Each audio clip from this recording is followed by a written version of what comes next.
Welcome to Olympus Dreams. Tonight, we journey far beyond the edge of the known world, to a place that once rose from the sea at a god's touch and sank again beneath the waves before memory could hold it. In the time before the world had settled into its familiar shape, the gods drew lots among themselves.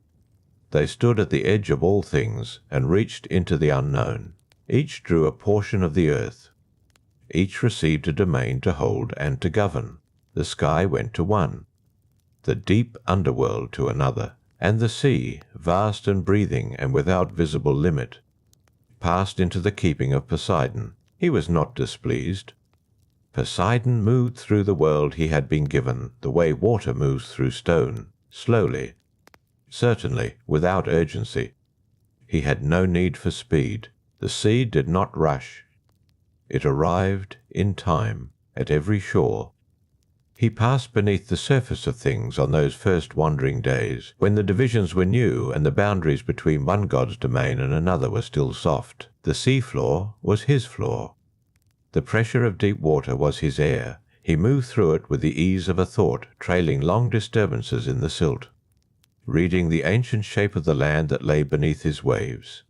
There were places in the sea where the earth beneath had not yet decided what it wanted to be, where rock pressed upward against the weight of water and could not quite break through. Poseidon found these places interesting. He visited them the way a craftsman visits raw stone, seeing not what is, but what the material is willing to become. He passed the pillars. He moved beyond the narrows, where the sea tightened between two cliffs of rock, where ships that ventured through found themselves in open water, unlike the sea they had known before. The Mediterranean was a held thing, a bowl of water surrounded by familiar land. But beyond the pillars, the ocean opened. It was different out there. The water was older. The waves moved without anything to stop them, running long distances under the wind, gathering weight over miles of open surface. Poseidon moved through it and felt, for the first time, something that might be called contentment. This was his in a way the inner sea was not. This was the deep water, the water without edges. And then he found the place. It was arising beneath the sea floor, a pressure of stone pushing upward, the kind of place he had visited before, but larger, much larger. The earth here wanted to surface. It had been pressing upward for a long time, longer than the gods had kept account of time. The rock was old in a way that even stone usually was not. The island waited, barely submerged, the sea floor lifting and lifting in a slow curve until the stone was no more than a hand's width below the surface. Poseidon paused. He moved around the formation slowly, the way a person walks around something found unexpectedly in a field. He measured it with his presence. The island, if it became one, would be large. It would be fertile. The stone beneath was varied. There was good earth trapped in its crevices. There were springs waiting in the rock, held back by no more than the weight of seawater above them. Springs of cold, fresh water and, deeper down, places where the earth's own heat touched the water and made it warm. He pressed a hand against the stone. The sea around him stilled. It was the particular stillness that comes just before something changes, and the island rose. Not suddenly. Nothing Poseidon did was sudden. The sea god worked the way the sea worked, in long, unhurried processes that only seemed inevitable once they were finished. The stone lifted by degrees. The water fell away from it first in sheets, then in cascades, then in the last thin films that always cling to rock after a wave has passed. The dark, wet surface of the island appeared, and then dried in the sun, and then grasses found it. And then soil accumulated in the hollows, and then the trees followed the soil, and the whole process took no more time than Poseidon wished it to take. He stood at the edge of his new island and looked at what he had made. It was good land. That was the simple truth of it. The interior rose in low hills. The coast was varied. There were beaches of pale sand in some places, and in others the rock fell straight into the sea, making harbours where ships could shelter from storms. The soil was dark and rich, the kind of soil that rewards planting without needing to be persuaded.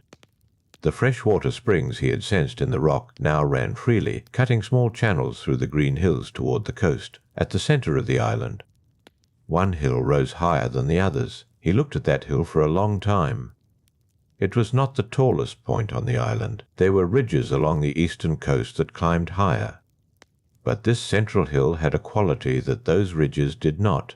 It stood alone. The ground flattened around its base in a way that made it visible from every part of the island.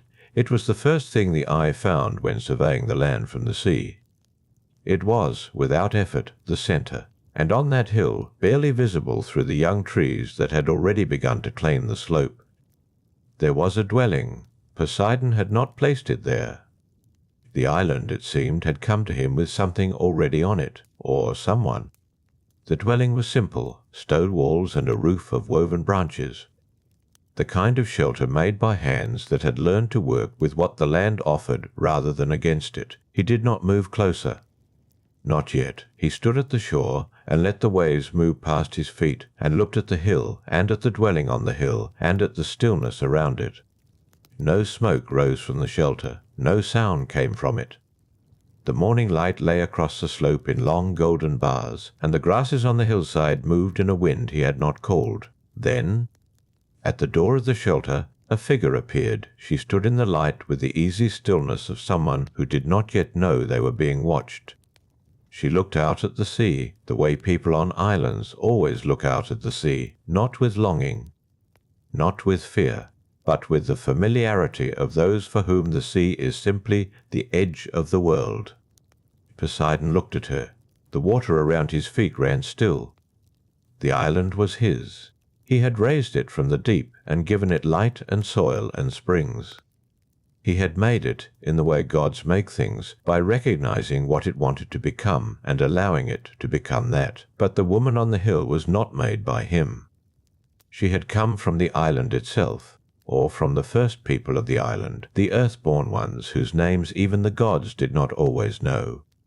She stood in the morning light with the simple uprightness of something that belongs entirely to the place where it stands. He did not approach. He watched. The sea moved between them, patient as everything that is very old. Her name was Cleito. She had not always known it as a name. It was what her mother had called her, and before that it was what her mother's mother had called the woman before her, and the word had passed down through those generations the way water passes through stone. Slowly, leaving something of itself behind, it meant, in the oldest form of the island speech, something close to the idea of being summoned, called into being. The name carried the sense of a thing that was not and then was. She did not know, standing in the door of her shelter that morning, that she was being watched. The sea was where it always was. The light was where it always was at this hour, stretched long and golden across the upper part of the hill where the grasses had grown tallest. She had watched this light all her life. She knew the exact angle at which it struck the eastern face of the stone that marked her mother's grave. She knew which hour it reached the floor of the shelter, and which hour it passed the interior entirely and left the room in cool shadow. The light was the clock she lived by. The sea was the boundary she had never crossed. She was the last of her people on the island. Not the last in the sense of catastrophe or loss. The others had simply gone one by one in the natural way of things. Her father first, and then two brothers, and then her mother. And the going had been gradual enough that the island had seemed to absorb each absence without difficulty, filling the space with the ordinary sounds of wind and water and birds. The shelter remained. The small plots of turned earth where her mother had planted remained. The path down to the freshwater spring remained, worn into the hillside by feet that no longer walked it. Cleito walked it still. She went down to the spring each morning, and each morning the water was cold and clear, running up through the rock the way it had always run, indifferent to whether one person drew from it or five. She filled her clay vessels. She carried them back up the hill. The work was the same as it had always been. She was the daughter of Evenor and Leucippe. These were names she held carefully, the way one holds something small in cupped hands. Her father Evenor had been the son of the island itself, born of the earth in the way the oldest traditions described, not from parents but from the land directly. arriving into the world the way the springs arrived, through pressure and time and the willingness of the ground to yield. Leucippe, her mother, had been the same. Earth-born, autochthonous. A word that meant rooted to the very soil beneath the feet, not transplanted, not carried by wind or sea. Cleito was thus twice rooted. The island ran through her blood on both sides. She turned from the sea and went back inside. The interior of the shelter was small and organized in the way that spaces become organized when one person has lived alone in them long enough. Every object had its place. The clay vessels stood along the northern wall where the temperature stayed most constant. The tools for tending the earth plots hung from pegs near the door. The sleeping mat was positioned to catch the morning warmth. Nothing was excessive. Nothing was absent. She ate simply. She worked the earth plots in the middle hours of the day when the light was full. In the evenings she sat at the door and watched the light change over the water. She had not, until this particular morning, felt that the island was watching her back. The feeling was not fear. It was closer to the sensation of realizing that a room you thought was empty contains one other person standing quietly in the corner. A sense of presence. A recalibration of the space around you. She paused at her work. The grasses on the upper slope moved in that wind she had never been able to account for. It came and went without any apparent source, not from the sea, not from the eastern ridges, but from somewhere below, as though the earth itself were breathing slowly. She had grown up with that wind. Her mother had said it meant the island was content. She looked out at the water. There was nothing there, only the sea and the light on the sea, and the white line where the surf ran out on the pale beaches to the south. Everything was as it should be, and yet the feeling of presence did not leave. She went back to her work. Below, at the shore, Poseidon remained where he had been. He was learning something. The process was unhurried, because he was unhurried, because the sea teaches patience the way only very old things can teach it, by existing for so long without requiring anything of anyone. He was learning the particular way she moved across the hillside, not with the fluid ease of a divine being, but with the considered movement of someone who has learned exactly where each foot belongs. She was careful. That was the word that formed in him as he watched. Not cautious in the way of fear. Careful in the way of someone who understands that things break and cannot always be mended. She handled the clay vessels with attention. She pruned the earth plots with knowledge, taking only what the plant could spare. The island had made her over many generations, shaped her the same way it had shaped its own contours, through pressure and time and small continuous adjustments. She knew where the soil was deepest. She knew which spring ran warmest in the cold months. She knew the island the way only the earthborn ever truly know a place. Poseidon had raised the island from the sea floor. He had given it form, but Cleito belonged to it in a way he could not replicate and did not try to name. The morning light shifted. The golden bars on the hillside moved upward as the sun climbed, shortening, drawing back toward the summit of the central hill. The grasses cooled briefly in a passing shadow from a high cloud, then warmed again. She appeared at the door once more. She stood and looked at the sea, and this time her gaze moved more slowly across the water. Not searching, but not entirely at rest either. She stood with one hand resting against the stone doorframe, and the stillness around her was the same quality of stillness that Poseidon recognized from the sea just before something shifts. She looked at the place where he stood. She could not have seen him. He was not presenting himself to mortal sight, and yet her gaze paused there at the edge of the water, at the line where the shore met the sea, and held for a moment longer than it held anywhere else. Then she turned back inside.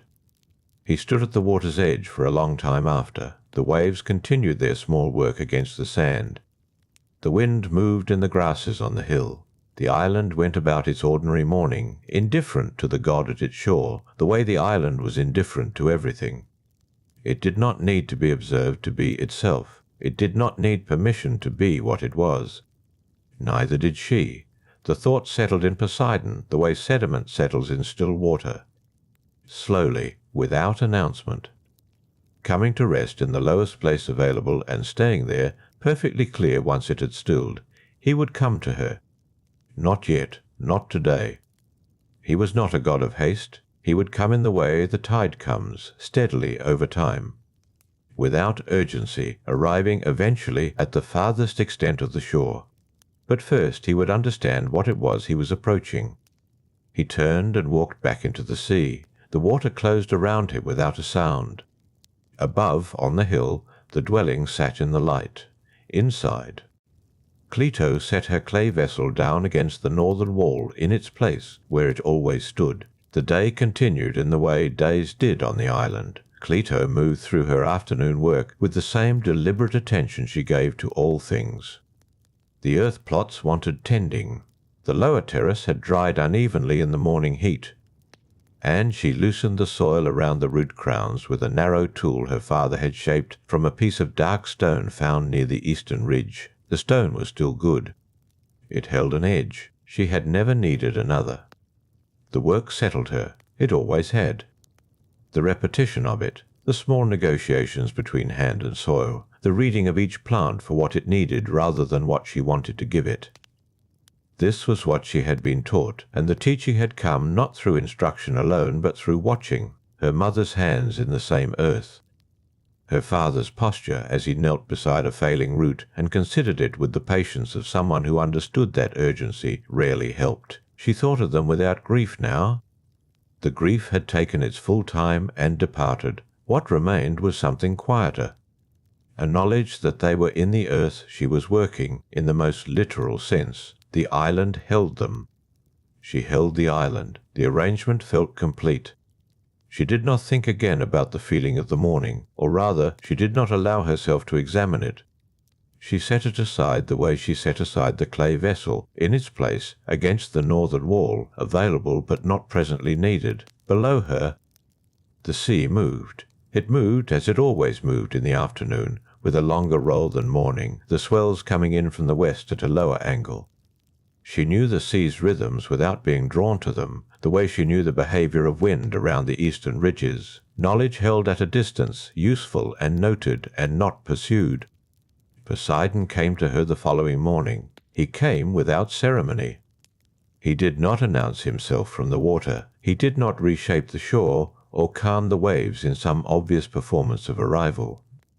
He walked up from the sea in a form that was simply a man, tall, unhurried. His feet left no prints in the wet sand, but that was the only detail that did not conform. Cleito was at the spring. When she heard footsteps on the lower path, she straightened. She turned. She watched him come up the worn track toward her without speaking. He stopped at a reasonable distance, close enough to speak, far enough that the space between them remained her space to manage. He said nothing at first. He looked at her the way she had looked at the island her entire life, not as though cataloguing or assessing, as though learning the fact of her, the specific and unrepeatable fact of her presence in this particular light on this particular morning. She did not look away. She had been raised on an island alone, and she had learned that stillness was not weakness. Stillness was the first form of understanding. You stayed still, and the thing you were looking at eventually showed you what it was. He told her his name. She already knew it. The island had always known, in the way the island knew things, through its stone and its water and the wind that came from below the earth. She had grown up with the knowledge of Poseidon, the way she had grown up with the knowledge of tides. Present. Vast. Not requiring acknowledgement. But hearing the name from his own mouth was different. She held her clay vessel against her side. She told him her name in return. He said, "I know." There was no arrogance in it. It was said the way she might say the depth of the spring or the warmth of the soil in a particular corner of the east-facing plot. As a fact that had weight, that had been learned with care, that now sat held in the way one holds anything worth keeping. She studied him. He was patient with that study, and she noticed his patience. A man who was uncomfortable being looked at would have spoken to fill the silence. He did not speak. He waited, with the quality of waiting that only the sea and very old things possess, without requiring the silence to end. The wind moved through the grasses on the upper slope. It came from below, as it always did. She watched him feel it. She had not expected that. She had thought the wind belonged to the island and to those of the island's blood, but he felt it too, and the way he felt it was different from her, but not less. He turned his face slightly upward as the wind passed, as though he recognized it. She asked him what brought him to the island. He was quiet for a moment. He looked at the summit of the central hill, where the grasses were still moving. He said, "The island is mine, by division, by lot." He paused. "But I have not come to take it from you." She considered that. She understood the distinction he was drawing, that ownership and displacement were not the same thing. A god who received an island by the division of the world did not necessarily empty it of its people first. He was telling her that the two facts could coexist, his claim and her presence, without one consuming the other. She asked him what he intended to do with it. He looked at the hillside. He looked at the pale beaches to the south and the eastern ridges and the narrow path down to the shore. He looked at all of it the way she had seen him look at her, with the same quality of attention, learning the specific and irreplaceable arrangement of it. He said, "I want to give it form." What it is, but more so. I want to bring up springs where the soil is dry.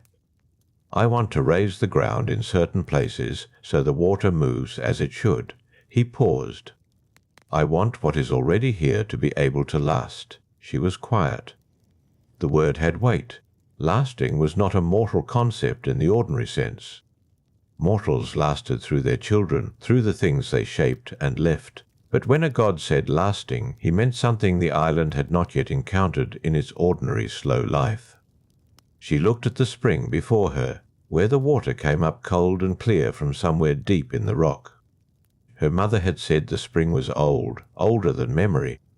It had not failed in any season her family could account for, but it was still a mortal spring. It moved at the island's pace. It obeyed the island's limits. She looked at Poseidon. He had not moved. He was still at the same distance, still within the space she had set between them. He was waiting for her to complete whatever thinking she was doing. He would not rush it. She set her clay vessel down on the flat stone beside the spring, where it had been set every morning for as long as she could remember. She asked him where he would begin. He looked at the central hill, the one she lived on, the one that held her parents. He said, "Here." And he said it without reaching for her, without moving any closer. He said it as a statement of location, not of ownership. Here was where the island's heart was. Here was where the work would begin. She understood that. She picked up her vessel. She told him that she would need to know before anything was changed, so that she could move what needed moving and protect what needed protecting. He said, of course. She walked back up the path toward her dwelling without waiting to see if he followed. He did not follow. She could feel, without looking, that he remained at the spring, looking at the island, beginning to understand what he was working with. The vessel rested against her hip as she climbed. Inside the stone dwelling, she set it against the northern wall in its place. The clay vessel sat against the northern wall. She did not look at it. She moved to the eastern opening of the dwelling, where the light came in flat and pale in the early hours, and she stood there looking out across the slope.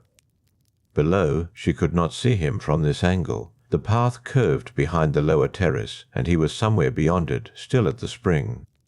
She could feel his presence the way she could feel the sea's presence when she stood with her back to it, without seeing it, without needing to. She had told him to tell her before anything changed. He had said, of course. She turned that over for a long time. Standing at the eastern opening, watching the light shift across the grasses, of course was a simple thing to say. It was a different thing to mean. She would have to learn in the days ahead whether those two words held the same weight from a god as they held from a man. She ate a small meal in the dwelling, unhurried. Then she went out to the east-facing plots.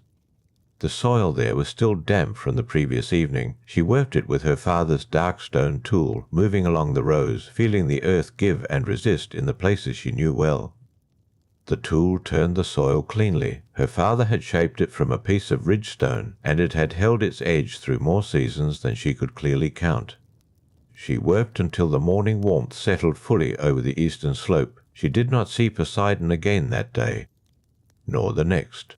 But on the third morning, when she came down the narrow path to the spring, the ground near the lower terrace was different. She noticed it before she arrived.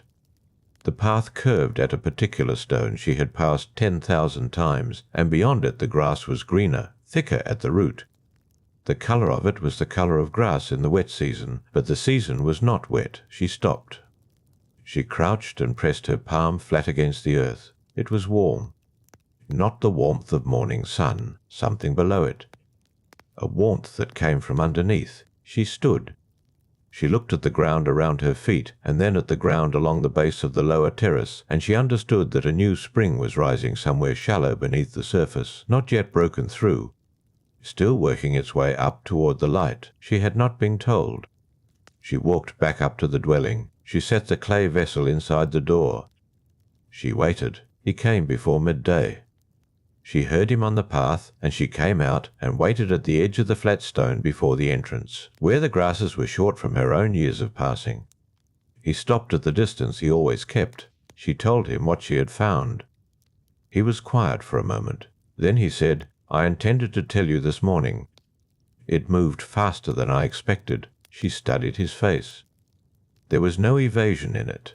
A man who was lying would have either argued or apologized in the way people apologize when they want a thing to stop. He did neither. He named what had happened without softening it. She asked him to tell her now what was coming, where it would come up. He walked with her to the lower terrace. He stood at the edge of the east-facing plots and pointed to 3 places where the ground would change, one along the lower path near the pale root of the terrace wall, one higher, close to the upper slope where the grass is thinned, one on the far side of the central hill, in a hollow she rarely visited because there had been nothing there worth visiting. He said, "They will be warm springs and cold springs both, one of each near the hill's eastern base. One cold spring to the south, closer to the pale beaches." She looked at the 3 locations in turn. She thought about what grew near each one, and what she had planted near each one, and what her parents were buried near. He had placed nothing near her parents. She noticed that. She did not say it, but she noticed it. And something in her settled that had been braced since the morning she found the warm ground. She asked him how long before the ground opened. He said, "Not long. Days, perhaps. The cold spring on the south side will take longer." She told him she would need to move 2 of the terrace plantings before the ground near the lower path changed. He said, "I can slow it." She thought about that. The idea that the pace of a spring's rising could be adjusted, the way she might adjust the flow of water from one furrow to another with a ridge of earth. She had understood in an abstract way that gods shaped the world at a different scale. But hearing it offered simply, practically, the way a neighbour might offer to hold a stone while she worked the ground beneath it. Made it immediate. She told him to slow the lower path spring by 3 days. He said, "It will be done." The work continued in that way through the days that followed. She would come down each morning with her vessel. She would fill it at the old spring, the cold one, the one her mother had called older than memory, and she would carry it back up the hill as she had always done. But now, when she passed the lower terrace, she looked at the ground with new attention.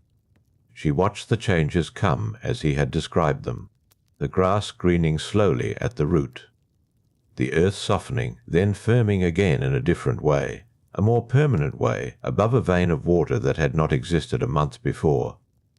The first warm spring broke through on a windless afternoon. She was on the upper slope and she heard nothing because there was nothing to hear. She came down later and found it there, a small upwelling at the base of the terrace wall, barely wider than her hand, running clear over the flat stone below it and finding its way downhill through the grass with the patience of all water finding all low places. She sat beside it for a long time. She had not expected to feel what she felt. She had expected to feel the thing one feels when something is changed without full consent, even a small thing, even a good thing. That tightening, that quiet grief for the arrangement that had been. But what she felt was not that. The water was warm. It ran over the back of her wrist when she reached down. And it was the warmth of something that had travelled a long distance upward through stone and dark places, and had arrived at the surface in the first light it had ever known. It felt like the island offering something back, something it had held for a very long time without knowing it was holding it. She sat until the light moved west and the shadow of the upper slope reached the terrace. Then she stood. She picked up her vessel and walked back up the path. The clay was warm in her hands from the afternoon sun. She set it against the northern wall in its place. Outside, the wind moved up from below, through the grasses on the summit, through the spaces between the stones of the dwelling. The island was becoming something it had not been before. She could feel that in the ground under her feet. She did not name it to herself. She did not need to. The island would give it a name, in time. Everything the island held, it held with patience. The days after the first warm spring came quietly. There was no ceremony to them. No second meeting with Poseidon. No further words about what the island was becoming, or what it would be when the becoming was complete. She worked the east-facing plots in the early mornings, while the light was still pale and cool. She used her father's dark stone tool along the rows where she had moved the terrace plantings, resetting each one into ground that had been loosened by the water moving beneath it. The roots took hold more readily than she had expected. The soil was different now, not wet, but changed, as if the water running deep below it had reminded the ground of something it had forgotten in the long, dry months. The cold spring on the upper slope came through 4 days after the warm one. She found it before dawn, following the change in the grass. The blades near it were standing straighter than those around them. The dew on them was heavier. She knelt and pressed her palm flat to the earth and felt the faint cold rising through the stone beneath. By midday it had broken the surface, a slow seep at first, darkening the pale soil around it. Then a thin thread of water, finding the slope, moving downhill through the grass without sound. She filled her vessel from the old spring that morning, as she always did. She carried it up the hill. She set it against the northern wall. Then she came back down and sat at the edge of the new cold spring and watched the water move away from her. 2 springs now, both running clear, both finding their courses through the ground with the same patience she had come to expect from water on this island. Nothing rushed, nothing forced. Only the slow pressure of depth becoming surface. She thought about the hollow on the far side of the central hill, the one she rarely visited. She had not walked there since Poseidon told her a spring would come through in that place. She had been waiting without deciding to wait. The morning after the cold spring opened, she went. The path around the northern side of the hill was narrow where the grasses grew thickest. She moved through them carefully, her hands brushing the seed heads at her sides. The hollow opened ahead of her as she came around the hill's far edge, a shallow depression in the ground cradled between 2 low ridges of stone. She had never spent time there because it had always been spare. Nothing grew well in it. The soil was thin. The light arrived late and left early. She stood at the hollow's edge and looked down into it. The ground at the centre was darker, not wet, but changed in the way the east-facing plots had changed, the way the soil nearest the lower path had changed. The water was moving under it. She could not see it. But she knew the signs now. She did not go down into the hollow. She stood at the rim of it and looked at the darkened ground and let herself understand that this place, which had always been empty, was being made into something. It had been chosen. Not by her, but the choosing had been careful. She could see that. The new springs were arranged around the hill with an attention that was not accidental. A thought came to her that she did not push away. The island had been seen for a long time. From somewhere higher than the hill, or further than the horizon, or in some manner she did not have a word for, the water rising under the ground had been there before she was born. Before her parents were born. It had been waiting. And something had decided, in whatever way such decisions were made, that the time for waiting had ended. She was not unsettled by the thought.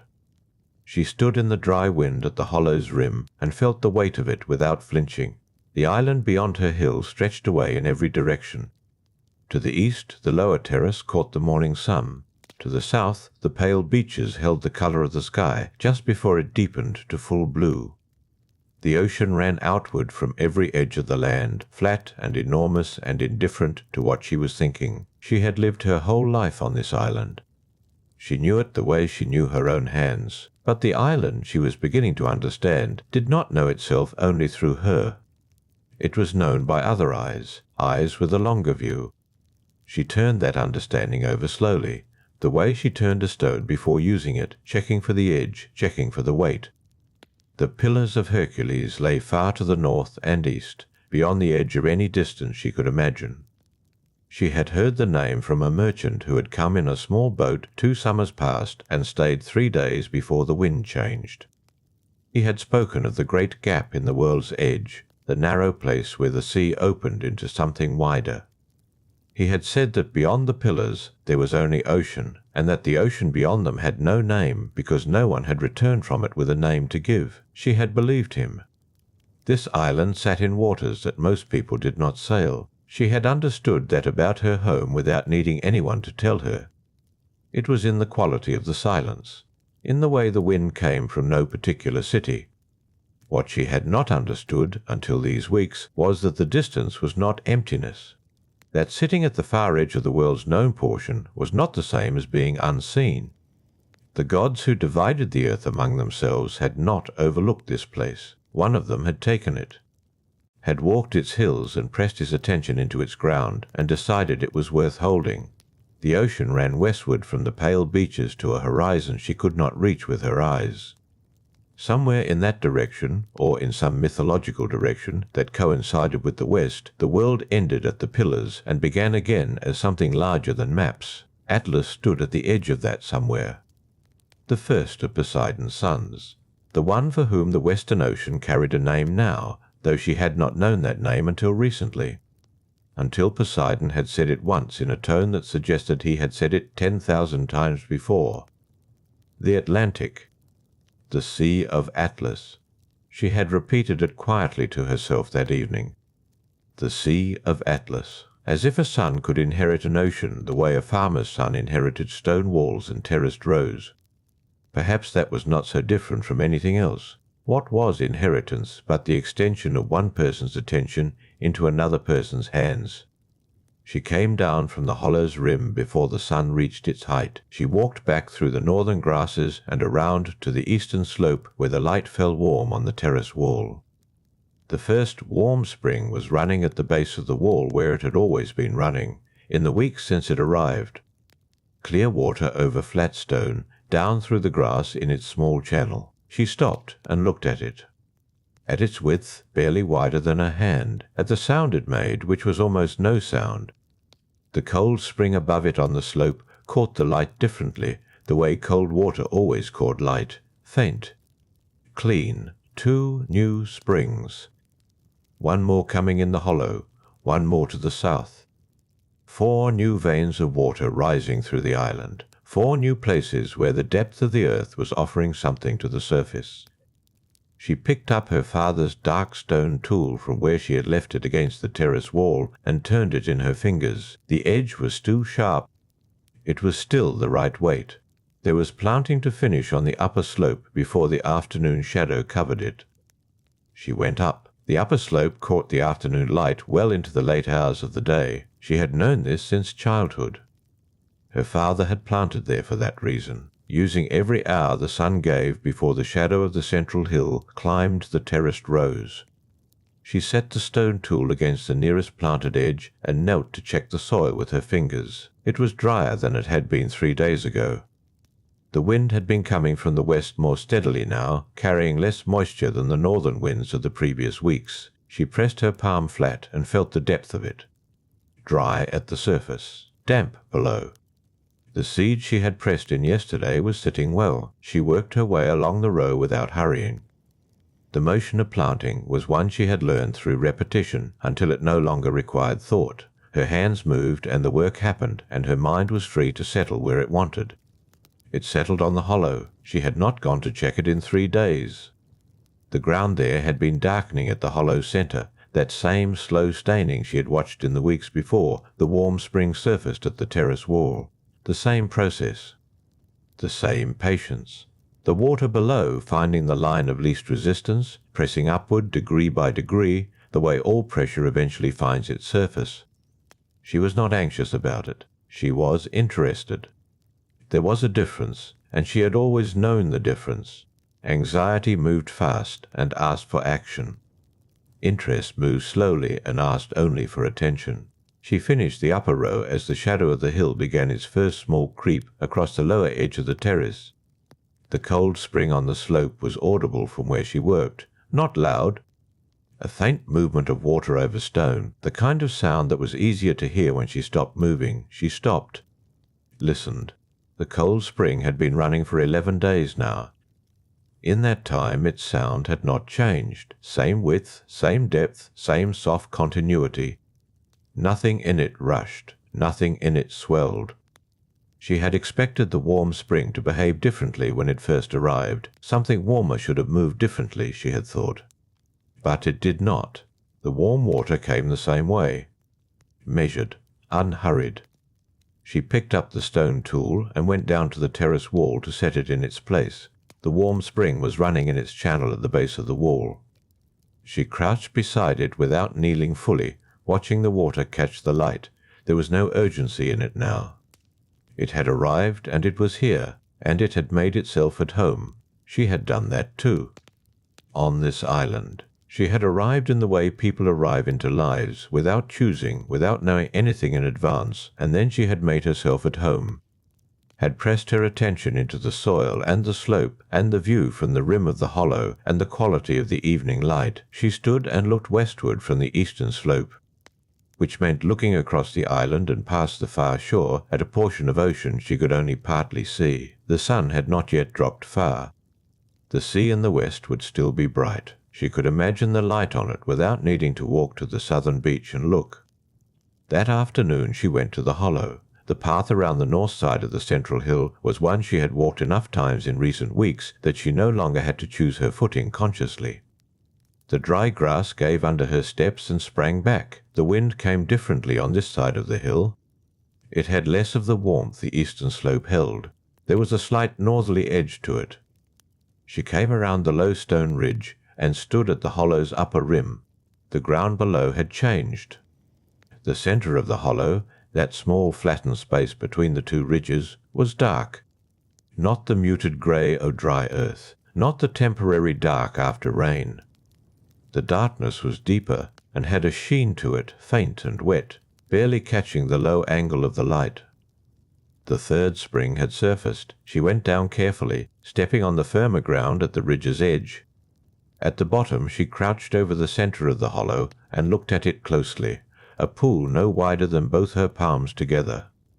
The water welled up at its centre without making any sound she could hear. It simply appeared. Filled, spilled over its eastern edge in a line too thin to call a channel yet. Cold. She pressed 2 fingers to it. Cold and very clear. She sat back and looked at it for a long time. 3 springs now, the 4th expected to the south, down on the lower reaches near the pale beaches, where the soil had a looser character and the water might find the surface more easily. She had not gone south to look in several days. She looked at the new small pool, at its stillness, at the way its surface held the sky. Poseidon had said the hollow spring would come. He had said it once in the particular way he said things, not as a promise, but as a fact that had not yet arrived at its moment. She had understood the distinction then, and still understood it. He had not said anything about the 4th spring. He had not needed to. The pattern was legible on its own. 4 springs for an island that had previously had none. Something in the island's depth was offering itself upward. She sat in the hollow until the light shifted. The 3rd spring ran its thin line of water toward the eastern side of the low ridge.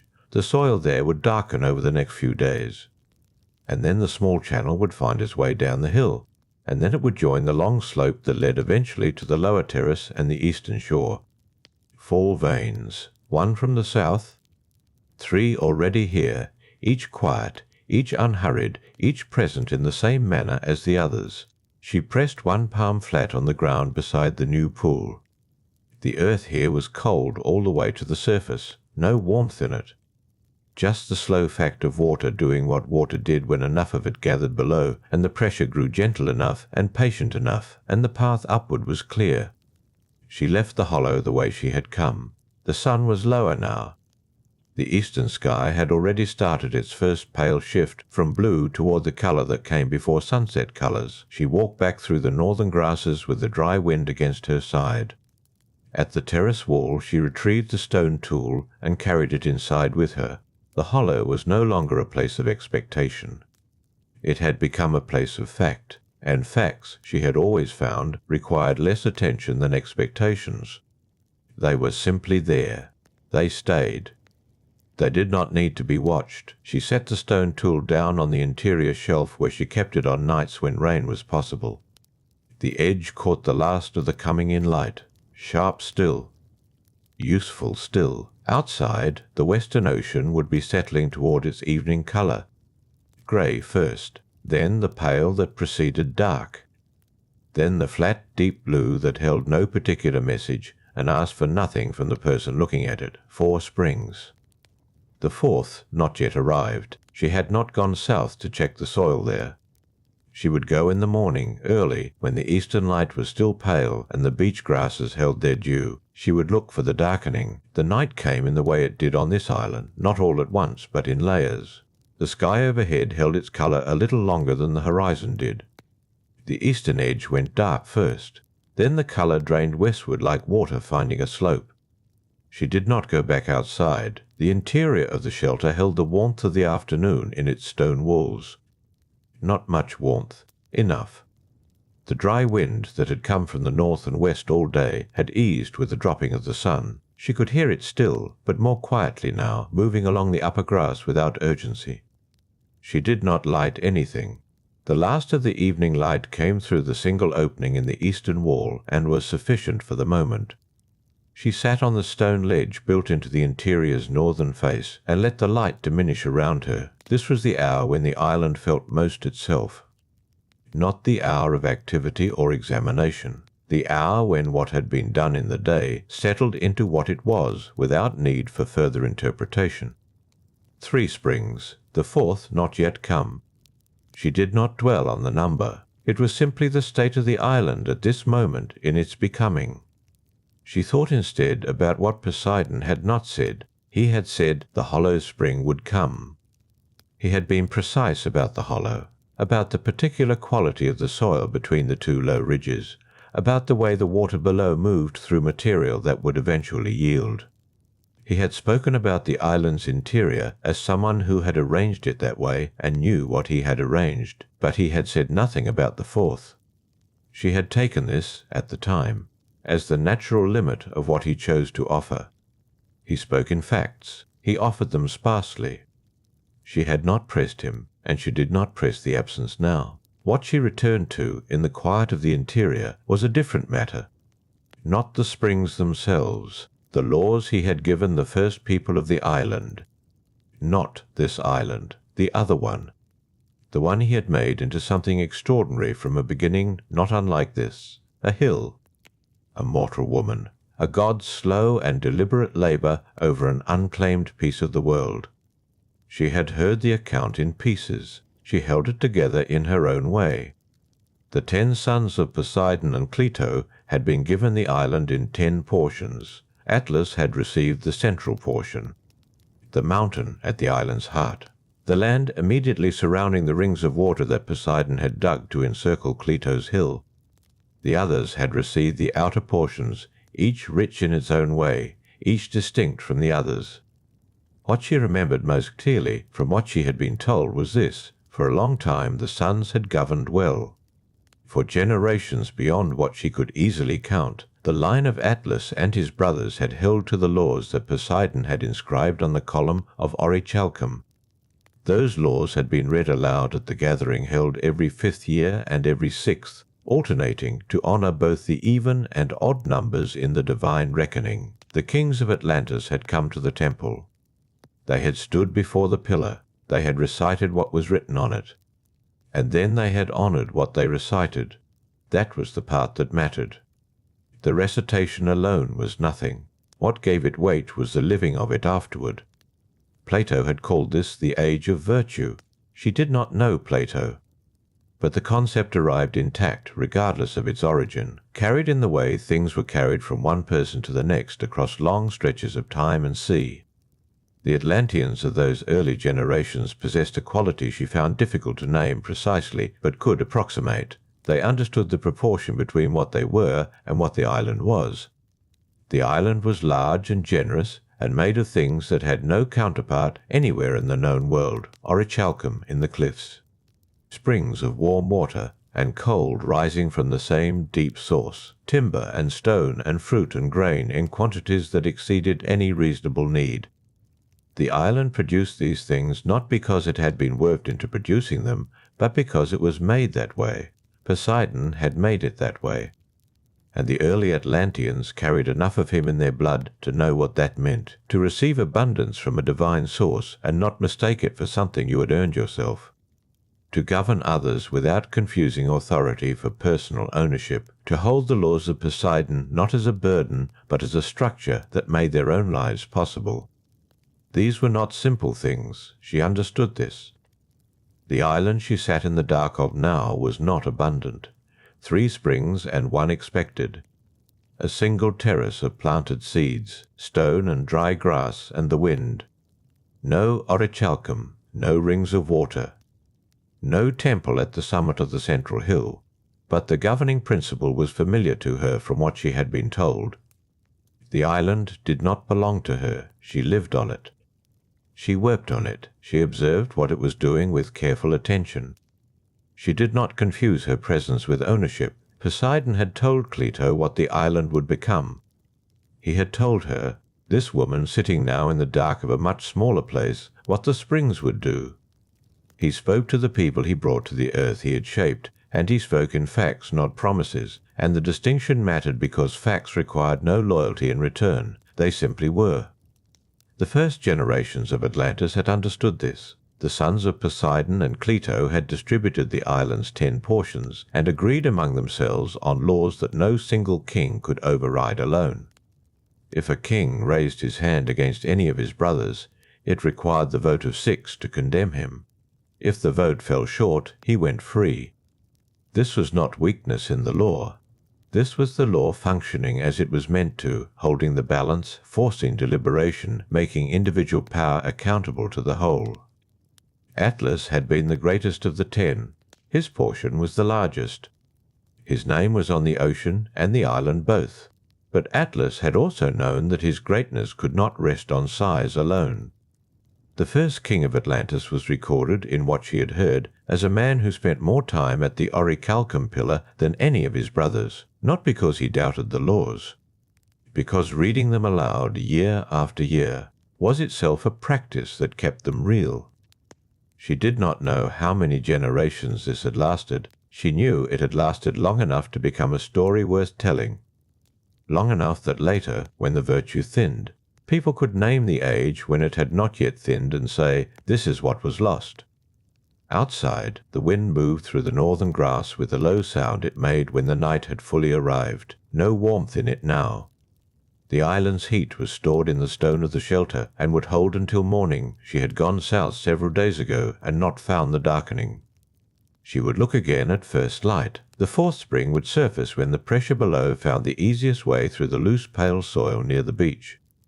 It would come as a fact, not a promise. The way the first things on an island built for virtue had come, not as gifts deserved, but as conditions already arranged, waiting for those who would meet them with the right proportion of self. She lay down on the stone ledge with the dry wind quiet outside, and the 3 springs somewhere in the dark of the island, each one running its thin cold line toward the sea. She slept without dreaming, or if she dreamed she carried nothing back from it. The wind had dropped by the middle of the night.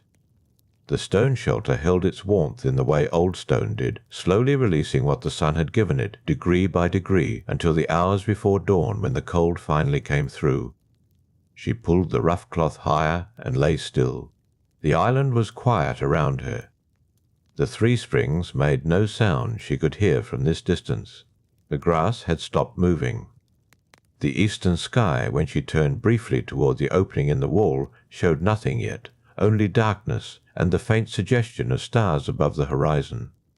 She closed her eyes again and let her thoughts settle in the direction they had been moving before sleep took her, Solon. She had heard the name the way she had heard many things, carried across water, passed between people who were not always sure what they were passing. A man from Athens. A lawgiver, which meant a man who had looked at how people were living and tried to put words around the shape of something better. He had travelled, as men who thought carefully about governance tended to do. He had gone to Egypt. She did not know Egypt except as a direction and a reputation, a place where things were written down and kept, a place where the past was not allowed to dissolve the way it dissolved elsewhere, carried off by flood or fire or the simple failure of memory across too many generations. The Egyptians wrote in stone and in deep archive, and what they wrote they kept. Solon had gone to the city of Sais, which sat near the mouth of the great river. The priests there served a goddess the Egyptians called Neith, though some who spoke of it to her had said the Greeks heard in that name an echo of Athena, the same quality perhaps translated into a different tongue. Wisdom and the weaving of things, the capacity to hold knowledge as a living practice rather than a relic. The priests at Sais had received Solon in their temple. She imagined the interior. Stone columns wider than a man's reach, the air cool and dry in the way that deep stone spaces were dry. Lamps burning at intervals, the light steady because there was no wind inside to disturb it. Solon would have sat or stood, and the priest would have spoken to him in the formal way of men who carry records older than their own lifetimes. They told him, in what she had been told, that the Greeks were children, not as an insult, as a fact. The priest who said it, an old man she imagined, though she had been given no description, meant only that Greek memory was short. The Greeks reset themselves regularly by flood or fire, and each time they reset, the records went with them. They remembered the most recent catastrophe. They did not remember what came before it. Egypt had not reset in the same way. The Nile flooded, but did not destroy. The stone held. The archive held, and in the archive were records going back 9,000 years from Solon's visit, records of a world the Greeks had entirely forgotten. Solon had listened. She could imagine that quality in a man who had thought seriously about governance. The willingness to be told that your understanding was partial, incomplete, that the thing you thought was old was, by another reckoning, young, that there had been a time before your time fully inhabited, fully consequential, in which people very like you had done things worth recording. The priests told him about Athens. They told him that Athens was not a young city, it was among the oldest, that Athena had founded it 9,000 years before Solon stood in their temple, that this ancient Athens had possessed a constitution, a structure of governance, that the Athenians of Solon's day had entirely forgotten, a warrior class devoted to Athena's ideals, a community organized around virtue and the defense of others, an Athens that had, in the oldest time, stood alone against an empire of extraordinary power and turned it back. Solon had not come to Egypt expecting to hear about Athens. He had come, perhaps because men who thought about laws went looking for examples, for older models, for places where the problem of governance had already been worked through and the results preserved. He had found something larger than an example. He had found a record of something his own city had once been and no longer remembered being. The priests spoke carefully. They were not telling him a story for its own sake. They were transferring a record from one place to another, from stone and archive to the mind of a travelling Athenian who might carry it home. The transmission required care. The priests understood that memory carried in a person was more fragile than memory carved in stone. It could be altered. It could be dropped. It could arrive home changed by the distance it had travelled. They told him about the island beyond the Pillars of Hercules. They told him it had been greater than the Greek mainland and the territories of Asia combined, that it had been ruled by kings descended from a god, that it had been powerful in the way that only a thing built from divine proportion could be powerful, not merely large, but ordered, shaped by a principle that held everything in the right relation to everything else. She understood this without being told what proportion it meant. She had lived the smaller version of it. The island she lay on now was proportioned to her, not generous in the way Atlantis had been generous, but sufficient. Enough stone and enough seed and enough water running from 3 places in the ground. What it gave was not more than she needed. What she took was not more than it offered. The same governing idea, smaller by an enormous distance. But the same. Solon had heard all of it.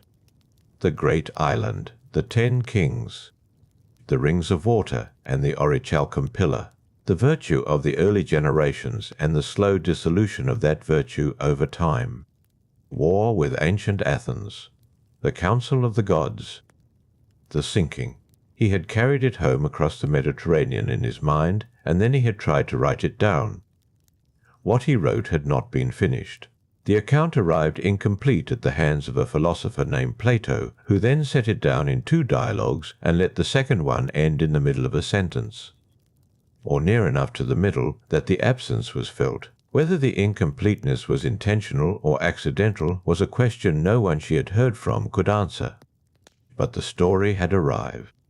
Carried from stone archive to travelling statesman to Greek dialogue to the people who read the dialogue and passed it further, each hand a relay point in a chain that stretched back through Solon's sea crossing to the temple at Sais, and from there into records 9,000 years deep. She had received it somewhere in the middle of that chain, lying now on the stone ledge of a small island that Poseidon had given her not as a gift but as a location. She understood why the priests had taken such care in the telling. Things kept in stone lasted. Things kept only in the mind required someone who understood what they were carrying, not embellishment, not compression. The record itself as exactly as the human capacity for memory permitted. Outside, a bird called once from somewhere near the eastern wall, a short sound. Nothing repeated after it. The sky through the opening had shifted almost imperceptibly toward a grey that was not yet light. She turned onto her back and let the stone's warmth work against her shoulders. Tomorrow she would go south again to look for the 4th spring. She would find the loose, pale soil near the beach and press her foot to it and feel whether the pressure below had moved. She would observe and report back to herself what she found, without wanting it to be one thing or another. That was the practice. Carry the record accurately. Do not wish the facts into a different shape. Somewhere under the sea to the west, the rings of Orichalcum Canal and the temple covered in silver and gold lay in the dark of deep water. The pillar of inscribed laws still standing in the silted dark, still legible to nothing but the pressure of the ocean above. The grey had not changed yet. It would not change for some time. She lay still and let her mind move where it wanted to go, which was back into the record the priests had transferred to Solon, and which Solon had carried north across the sea, and which had come down through the centuries in fragments and dialogues to people like her, lying on stone ledges on small islands in the dark. The priests had not told Solon only about Atlantis. They had told him about the city that had stopped it. She had been thinking about the island below her when she drifted near sleep, but her mind had not settled. It kept pulling back to the part of the account she found hardest to hold steady without wanting to alter it. Not the sinking, not the temple covered in silver and gold, the part before any of that. The part that described what a city governed well could become. Ancient Athens. Not the Athens of Solon's time, not the city of marble beginnings and civic disputes. Something older, something that had existed 9,000 years before. Solon walked through the temple at Sais and heard its name spoken by a priest who had read it from stone. The priests had described it to him carefully, a city founded under the governance of Athena.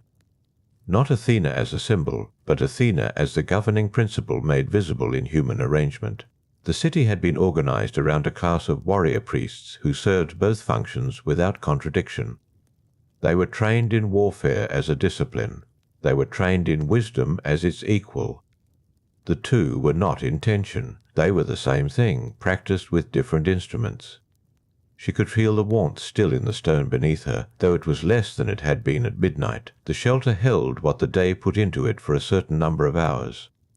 Then it released what it had held, and the cold came back slowly from the walls.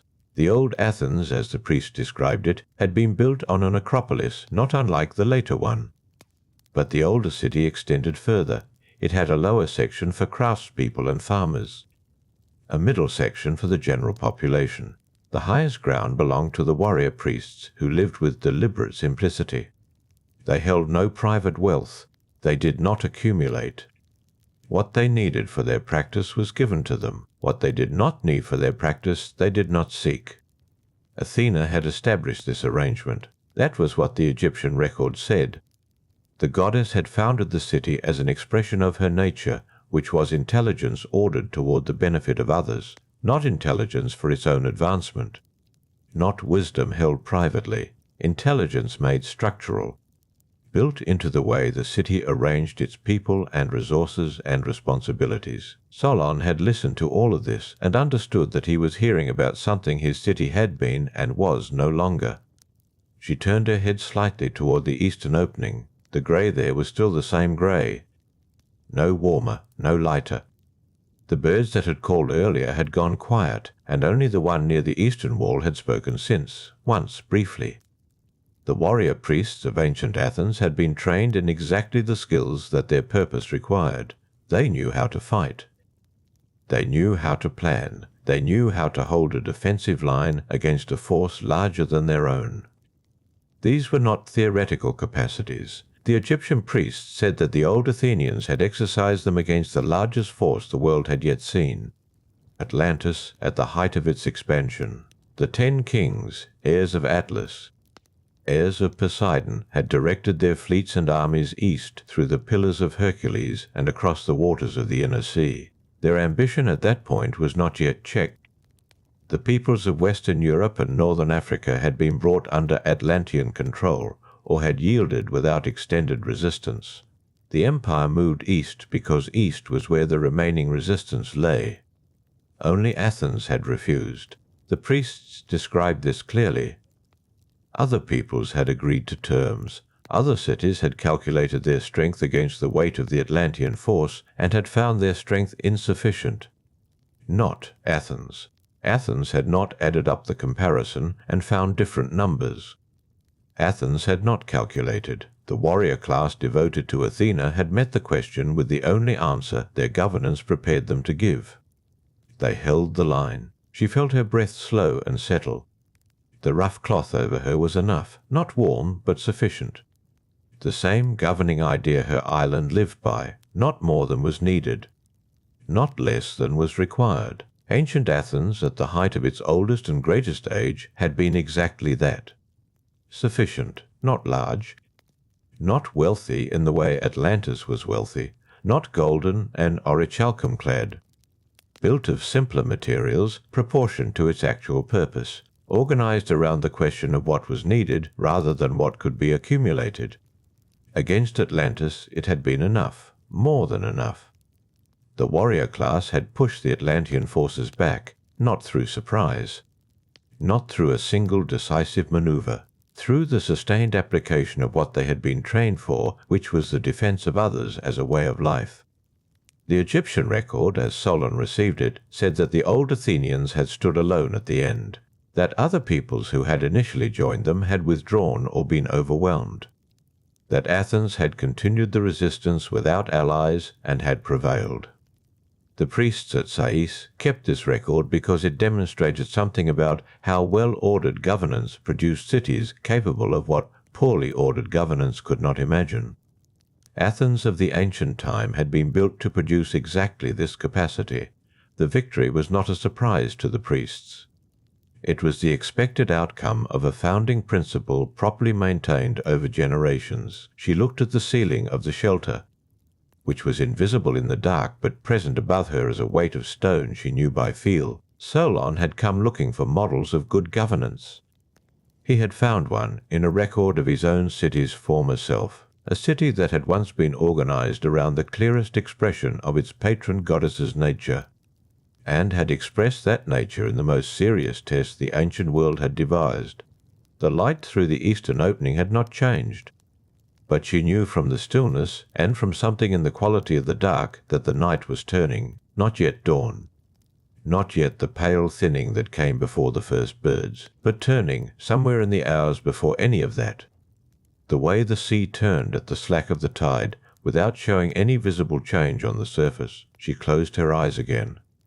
The warrior priests of Athens had held the line. The empire of Poseidon's heirs had been driven back.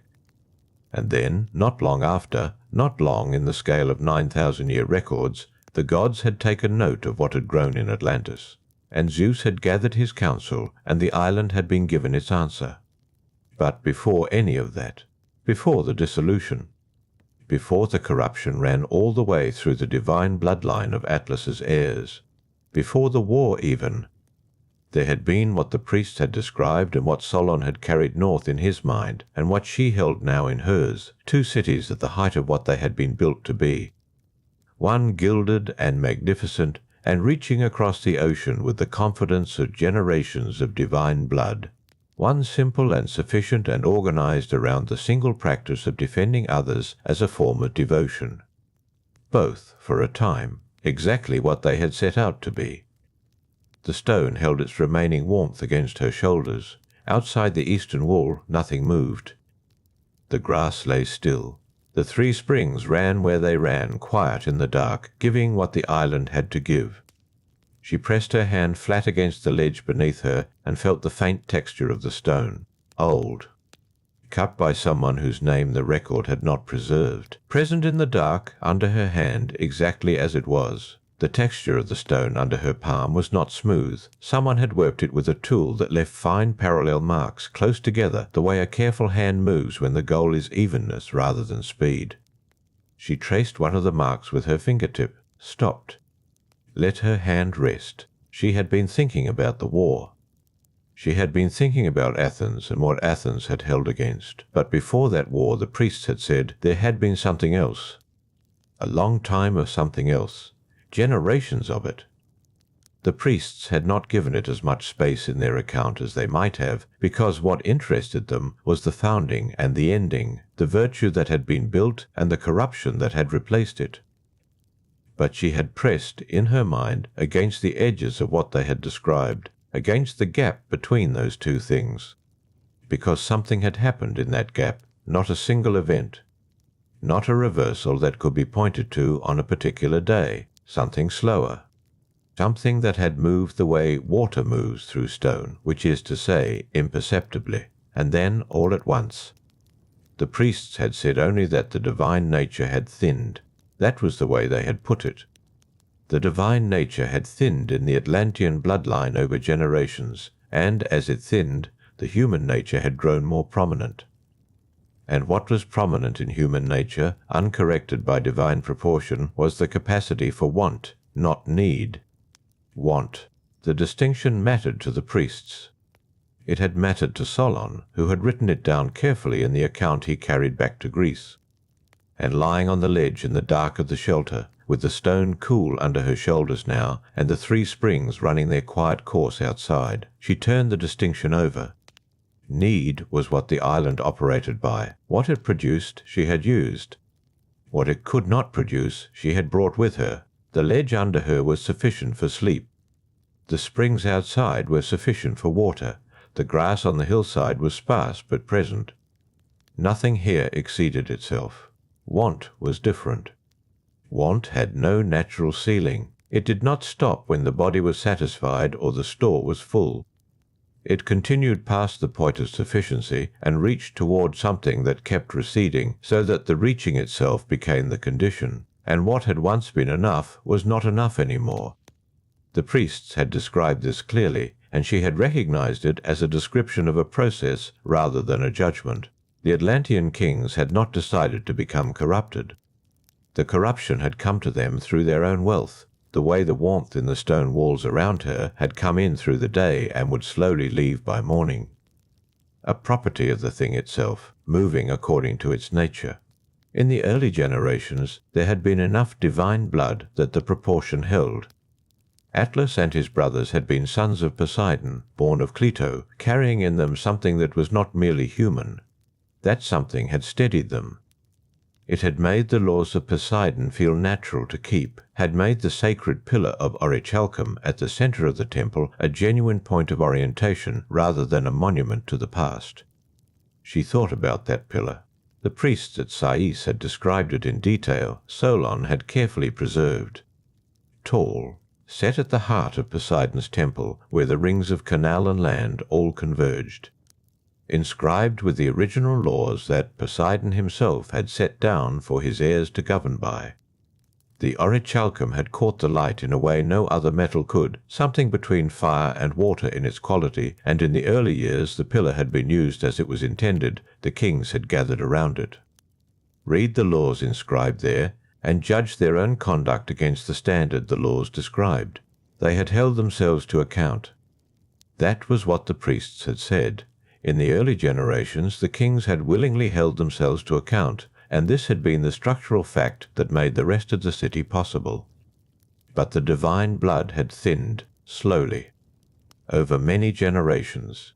The sons of sons of sons of Atlas, each one carrying a slightly smaller portion of what Poseidon had given Cleito's children. Each one slightly more fully human than the one before, and therefore slightly more susceptible to what the human portion brought with it, and the wealth had remained. Had grown even. The rings of canal had kept their form. The temple had kept its gold and silver and orichalcum covering. The harbour had kept its trade. But the pillar had grown dim, not literally dim. The metal did not change, but the kings had come to it less often, had read the inscribed laws less carefully, had found, over time, that the laws described a standard their own conduct was increasingly distant from, and had found it easier to visit the pillar less than to close that distance. She had read this in Solon's account, or had had it read to her, or had heard someone describe it. The account existed in multiple forms, incomplete in slightly different ways, but the pillar growing dim with disuse was the image that had lodged in her and stayed. Because it was precise, it named the mechanism. Not a single moment of choice to abandon virtue, not a decision made by one corrupt king to set aside the laws. A gradual drift, accumulating across generations, each small step so close in distance to the last that it had seemed like no step at all until the distance from the starting point was total. The orichalcum pillar had still stood. The laws were still inscribed there. But the kings had stopped reading them as a practice of governance. They had become, instead, a record of what their ancestors had done, which was a different thing entirely. What had been a living instrument had become a memorial, and a memorial could be honoured without being obeyed. Outside the shelter, the grass lay still. The cold had come all the way back into the eastern wall now. She could feel it against her arm where the cloth had shifted, the empire that had expanded through the pillars of Hercules. The armies that had moved against Athens and all the peoples between, those had been the result of this, not the cause. The war had been a symptom of what the thinning of divine blood had produced, which was a people who still had all the strength and wealth of Poseidon's legacy, but who had lost the orientation that gave that strength its purpose. Power without orientation was not the same as power. It moved outward in all directions, because outward was the only direction available when the inward direction had been lost. The empire had grown because the kings had needed it to grow. Not because growth served the city, because the kings had needed the growing itself. This was what the priests at Sais had understood. This was what Solon had carried north.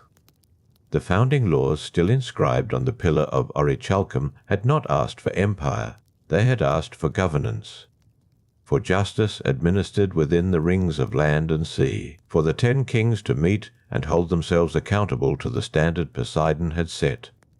Not for expansion, but for maintenance. Not for conquest, but for proportion. The island had been sufficient. It had been sufficient from the beginning. She lay still on the ledge, her hand flat against the stone, tracing nothing now. The springs ran outside, indifferent to the hour. The stone held its cold. Somewhere above the shelter the same darkness that had been there since she had lain down continued to press against the earth. The orichalcum pillar had still been standing when the end came. She was certain of this, though the record was silent on the detail. It would have been standing at the center of the temple, inscribed with laws that were no longer read, surrounded by gold and silver and the smell of sacred incense. Perfectly preserved, perfectly abandoned. That image was what she carried when she finally let her thoughts go quiet. Not the war, not the armies, the pillar at the center of everything. The laws no one was reading anymore, the metal that still held its fire-colored light. The quiet outside the shelter did not change. The springs ran on. The cold pressed through the eastern wall, but her thoughts had not gone quiet after all. They had shifted.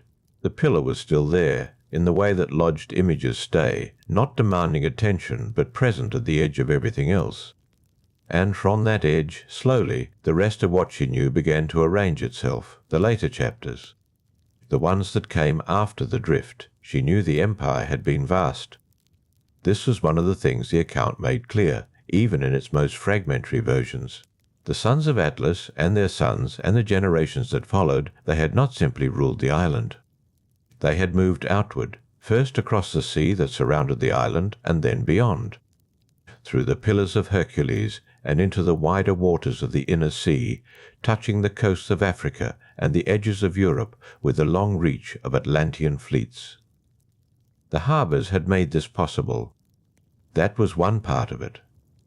The harbour of Atlantis was itself a kind of city, a nested ring of water and walls at the outermost edge of the island's concentric plan, where merchant ships and warships both moved in and out through the channel. Poseidon's descendants had kept open across generations, hundreds of triremes, the account said. Births enough for hundreds. She could not hold that number as a physical image easily. What she held instead was the quality of it, the organized density of a harbour that had grown too large for the island's own needs, and had therefore required, simply by existing, that the island reach outward to fill it. The empire was not something the later kings of Atlantis had decided to build. It had accumulated. This was another version of the same mechanism that had dimmed the pillar. Not a single decision, but a long series of smaller ones, each following naturally from what already existed. The harbour needed ships to justify it. The ships needed routes.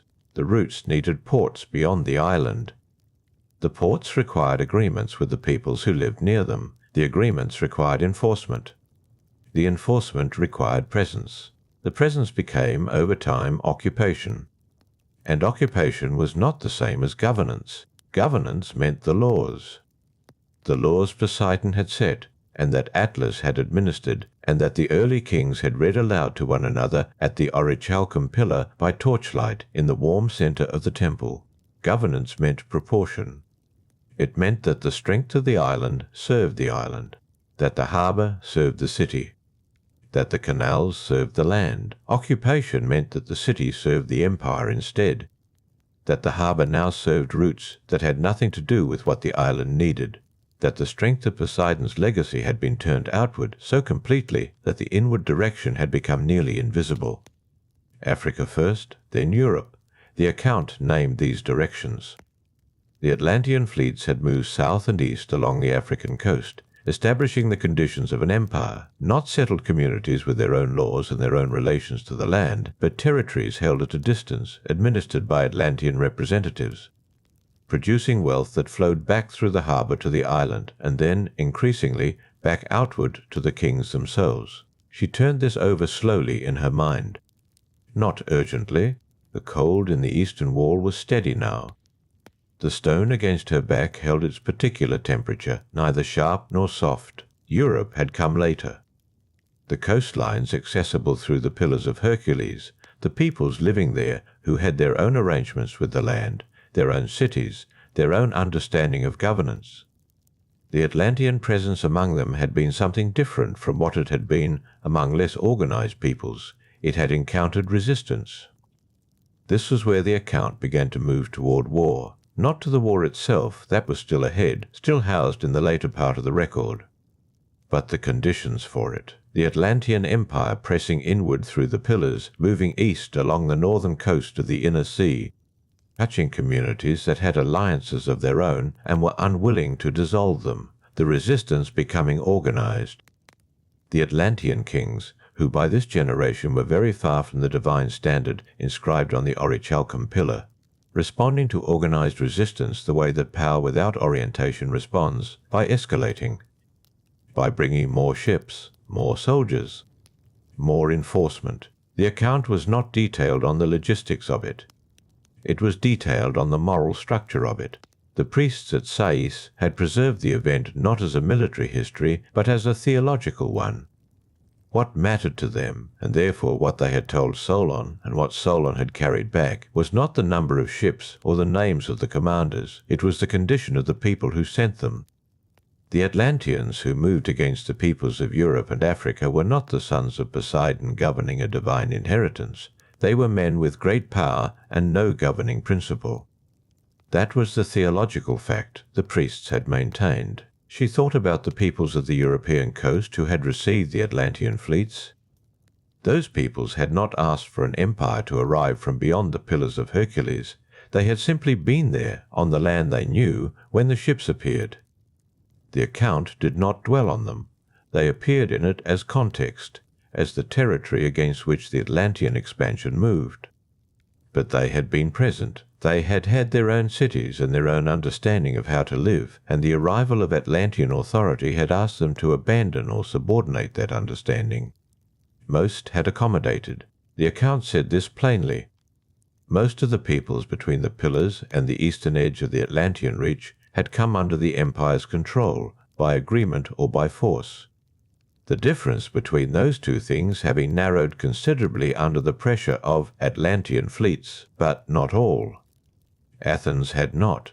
That was the shape of it, the one the account kept returning to.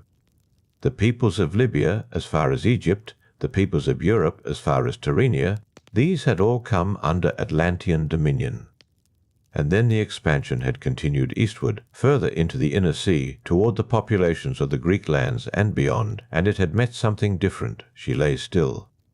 The springs outside moved without stopping, 3 separate threads of sound, too close together to distinguish from one another at this hour. The grass outside the shelter would be flat and colourless in the dark. Athens had been different, not because it was stronger in material terms. The account did not suggest that. The Atlantean Empire had enormous resources. What Athens had was the same thing that Atlantis had lost. An orientation, a principle around which its strength had been organized, and from which its strength drew its character. The heirs of Atlas had built their empire outward because the inward direction was no longer available to them. Athens, or the ancient Athens the priest had described, the warrior priests devoted to Athena, the governance of wisdom and readiness, had not lost that inward direction. It was still available. The direction still pointed somewhere. This was the contrast the record maintained. Not Athens as morally perfect, not the ancient Athenians as gods or near gods, but Athens as a city that still knew what the city was for, still governed from a principle rather than from accumulated power looking for a place to go. The empire had reached toward it anyway. The fleets had moved. The armies had assembled. She already knew that part was coming. The war itself, but not yet. What she held now, in the cool of the shelter, with the springs running outside and the night continuing its long work above the hill, was the shape of the expansion. The way Atlantean power had moved across the sea like water finding its own level, filling every space available to it, right up to the edge of the thing that would finally stop it. The pillar stood at the center of everything still, inscribed with laws about proportion. No one in the empire had read it in a long time. The war did not begin with a declaration. This was one of the things the account preserved that she had turned over many times in her years of reading. There was no single moment when the Atlantean Empire announced itself as an invading force, and the peoples of the eastern inner sea formally understood themselves to be invaded. It was not that kind of event. It was a pressure that had been building for generations, moving incrementally inward, and the moment of war was simply the moment when that pressure met a surface it could not pass through. Athens had been there. At the edge of the Atlantean advance, for what must have been years before the actual confrontation, the account did not specify the duration, but the record at Sais had preserved the structure of it, and the structure suggested a long period of approach, the Atlantean Empire securing its western holdings, the fleets reorganizing, the kings of that generation, distant heirs of Poseidon's sons, men in whom the divine proportion had thinned almost to nothing, deciding that what lay further east was available to them, that the eastern shore of the inner sea, the communities of the Greek lands, and the peoples beyond, were simply the next space into which the empire could expand. They had moved with the confidence of something that had not yet been stopped. She shifted slightly against the stone wall, feeling the cold that had by now fully replaced the day's warmth. The eastern wall held nothing of the sun any longer. She pulled her outer cloth more fully across her shoulder. The account said the Atlantean commanders had expected what they had received everywhere else. Resistance, perhaps. Communities that needed to be persuaded, or coerced, or simply absorbed through the weight of the Empire's presence, the way a large stone placed in shallow water gradually collects smaller stones around it. That was the pattern they had established over generations of expansion. That was what they knew how to do. Athens was different in a way they did not expect, and perhaps could not have expected, because the thing that made Athens different was not visible from the sea. The ships would have approached the coast and seen what looked, at a certain scale, like any other settlement: walls, harbours, people organized around a place they had chosen to call home. There was nothing about it from the outside that announced the nature of the city's internal organization, but the ancient Athenians had been organized in a way the account described with considerable care. The priests at Sais had preserved this as part of the same record. The original founding of Athens, they had told Solon, reached back 9,000 years before his visit. Athena herself had established the city and its governance, not as a place of commerce or accumulation, as a place of a particular kind of readiness. The warrior class, the priests at the same time as they were warriors, the account said, which was itself the key detail, had been devoted to both wisdom and preparedness for precisely the situation the empire now represented, a force arriving from outside that asked the city to give up what it was. She lay in the dark and thought about that. The warrior priests of ancient Athens, whom the record described as holding the Acropolis at the center and living according to the principle Athena had established. They had trained for this not because they had known the empire would come. No one had known. They had trained for it because the city was organized around the principle that what was worth governing was worth defending. And what was worth defending required people who had made that their full and governing commitment. The empire arrived with more ships than Athens had. This was, she believed, simply true. The account did not contradict it. The Atlantean resources were extraordinary. 10 generations of building the most powerful harbour complex the world had known, the double docks and the concentric canals and the wealth of the plain behind the harbour district. All of it converted over time into the material of expansion. They had the numbers. They had the logistics. They had the accumulated infrastructure of a civilization that had spent centuries preparing to do exactly what it was now doing. What they did not have was the thing inscribed on the orichalcum pillar, the direction. The governing principle that asked, at each moment of decision, whether what was being done bore the correct relation to what the city was for. The ancient Athenians had this. They had it not as a memory of it, the way the Atlantean kings had the ceremony of the pillar as a memory of the thing itself. They had it as a living practice. The training continued because the principle was alive. The warrior priests rose each morning into the same orientation they had held the morning before, and the morning before that, not from habit alone, but from understanding. From the kind of repeated, deliberate recalibration that the ceremony at the orichalcum pillar had once been designed to produce, and had once genuinely produced in the early generations of Atlantean kings. The battle itself, the account did not describe in military detail. This was consistent with what she had always understood about the nature of the record the priests had maintained. They were not historians of strategy, they were historians of moral condition, of the theological shape of events. What they had preserved was not the number of ships, or the positions of troops, or the names of commanders on either side. What they had preserved was the fact. Athens, alone among the peoples the empire had reached, had refused, had fought. had held. The other communities had accommodated themselves to Atlantean power before the confrontation reached its final form. They were not cowardly for this, she thought. They had simply calculated what was available to them, and accommodation had been available, and refusal had seemed to cost too much. This was a comprehensible calculation. She did not judge it. The account did not judge it, but Athens had not made it. Athens had looked at what was arriving from across the sea, and had chosen to refuse, not because refusal was strategically obvious, but because the city's entire organization pointed toward refusal as the only response consistent with what the city was. A city that has a direction will sometimes walk into great difficulty because of it. The ancient Athenians had. The account implied as much without dwelling on it.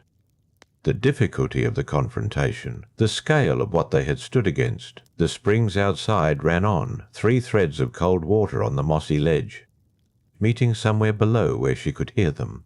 She thought about the warriors on the shore, in whatever age the priests had recorded. She could not see their faces. The account gave her no faces. But she could hold the shape of what they had understood, that what they were defending was not the walls or the harbour or the houses within the walls. That those things were worth defending, but they were not the thing. The thing was the direction from which the city had been organized, the orientation that Athena had established, the principle that had made the warrior priests what they were. She let her eyes close. The night was very quiet now.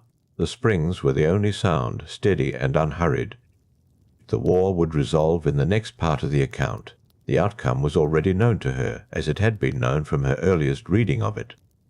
Athens victorious. The empire driven back. But not tonight. Tonight she had reached only the middle of it, the shape of the confrontation, the quality of the two forces as they had met at the edge of the inner sea. On one side, enormous power with no governing principle remaining, pressing forward because forward was the only direction power without orientation knows. On the other, a city that was smaller, that had less, but that still knew what it was for. She breathed slowly in the cool of the shelter. The stone held its silence. Outside, something small moved once in the grass and was still. The night above the hill continued its long, unhurried turning. She did not try to hold the account any further. She let the image of the shore settle and then dissolve, the way firelight dissolves when the fire is allowed to go quietly to coals. The direction of ancient Athens, held in the dark, like a lamp kept burning in a room where no one currently stood. Sleep settled around the shelter without announcing itself. She became aware of it only after the fact, the way one becomes aware of silence only when something breaks it. Her breathing had deepened. Her hands, which had been holding the edge of the cloth pulled across her shoulder, had gone still. The account rested in her mind the way water rests in a wide, shallow basin, not moving, not demanding, simply present, holding its shape. She had read the resolution of the war in daylight, years before, in a better-lit room in a city whose name she sometimes withheld even from herself when she was trying to think clearly. Reading in daylight had given the account a different quality. The facts had been legible. The sequence had been clear. Athens had held. The Atlantean forces had failed to advance further, the empire having pressed as far east as it could press against the one people who would not accommodate it. Had met the limit of what it was capable of doing. She had understood it then as a military outcome, a matter of force, meeting force, with one side ultimately insufficient, sitting now in the dark of the shelter. She understood it differently. The Atlantean forces had not been insufficient in any ordinary sense. They had been vast. The account said so plainly, and the priests at Sais had not been given to understating the power of the civilization whose fate they had recorded with such careful, unhurried grief. The empire had arrived with everything that 10 generations of organized expansion could produce. What had met them on the Athenian shore was something of a different kind entirely. The warrior priests of Athens had been trained in the orientation Athena had established at the city's founding. This training was not a preparation for war in the way the Atlantean army had been prepared. It was a preparation for being what the city was. War, when it came, was simply one expression of that preparation. The warrior priests did not become something different in battle. they became more fully what they already were. This, she thought, was what the account was trying to preserve, not the logistics of the defeat, not the names or the numbers or the tactical decisions, the quality of the thing that had held. She shifted slightly against the eastern wall. The stone was cold through her outer cloth now. Not unpleasantly so. It was the kind of cold that keeps a person precisely where they are, neither drawn toward sleep nor pushed entirely into wakefulness. The springs continued outside. She had stopped registering them as a separate sound some time ago. They had become part of the texture of the night, the way breathing becomes part of the texture of a room. What had happened? After the Atlantean forces had been driven back, the account addressed only briefly. The priests had not lingered on the aftermath. Their record was concerned with the moment of confrontation, not its administrative consequences. What she knew was this: the empire returned westward. The peoples who had accommodated Atlantean power and then watched the empire fail against Athens found themselves in a different position than they had been before. The account did not dwell on what that meant for them. It moved past them with the same absence of judgment it had applied to their earlier choices. The Athenian warrior priests returned to the Acropolis. This was the detail she held now in the quiet of the shelter. They had walked away from the shore, or she imagined them walking. The account gave her no specific image, only the shape of the thing, and they had returned to the hill at the center of the city, to the place where Athena's governance had been inscribed in the organization of every institution, every practice, every morning of training. The victory had not changed what they returned to. That was the point. The victory had not transformed them into something new. They came back to what they had always been, which was the thing that had made the victory possible in the first place. A governing principle is not altered by the events it navigates. This was what the priests at Sais had understood, and had tried to make Solon understand, sitting in their temple with their long record spread before them. The principle either lives or it does not. When it lives, it shapes outcomes without being shaped by them. When it does not live, no outcome can restore it. The ceremony at the orichalcum pillar had continued for generations after the principle it was meant to renew had ceased to be genuinely present. The ceremony had been real. The devotion of the kings who performed it had been, in its way, sincere, but the thing itself had departed quietly, the way warmth departs from stone when the sun has been gone long enough. She thought about Solon. He had sat in that temple. She had always imagined him attentive, leaning slightly forward, the way a person leans when they understand they are being given something they cannot yet fully contain. The priests had spoken to him for some time. They had shown him their records. They had explained that Athens itself was far older than any Greek then living believed it to be. 9,000 years before Solon's own life, Athena had established the city. The founding she had described, the warrior priests and their orientation, the Acropolis at the center, all of it had stood 9,000 years before the man who would eventually carry the account home to Greece had heard any part of it. This scale was something she returned to periodically, not with awe, because she had lived with the account long enough that awe had settled into a quieter form of recognition, but with a steady awareness of its weight. 9,000 years. The defeat of the Atlantean Empire had occurred within that span. The entire arc of Atlantis, from Poseidon's first shaping of the island to the war, and then to whatever came after the war, had unfolded within a period of time so large that the distance between Solon's Greece and the present moment she now occupied felt. By comparison, like the space between one breath and the next, the cool air moved once through the shelter entrance. Brief, unhurried. Then, still again. Athens had held. This was what the account had preserved across those thousands of years, through the priests at Sais, who had maintained their records with a dedication that mirrored, in its own way, the dedication of the warrior priests they described. The priests at Sais had kept the story because the story contained something worth keeping. Not the military victory alone, the moral fact behind it. A city with a direction, confronting power without one, had held. She did not reach for the next part of the account. The next part was Zeus and the council. The gods assembled at the center of the world to deliver judgment on the Atlanteans, whose corruption had finally reached the point where even the distance of the divine had been closed. That was for another hour, another reading, another position of the night, for now she remained where she was. Her shoulder against the cold stone, the cloth across her body. The springs outside, 3 threads of water meeting somewhere below the mossy ledge, carrying their sound through the dark without effort or intention, simply the result of water finding the lowest available place. Which was all water had ever done, and would keep doing, long after the particular night she was sitting in had become part of the unmeasurable interval of time that the account kept asking her to hold.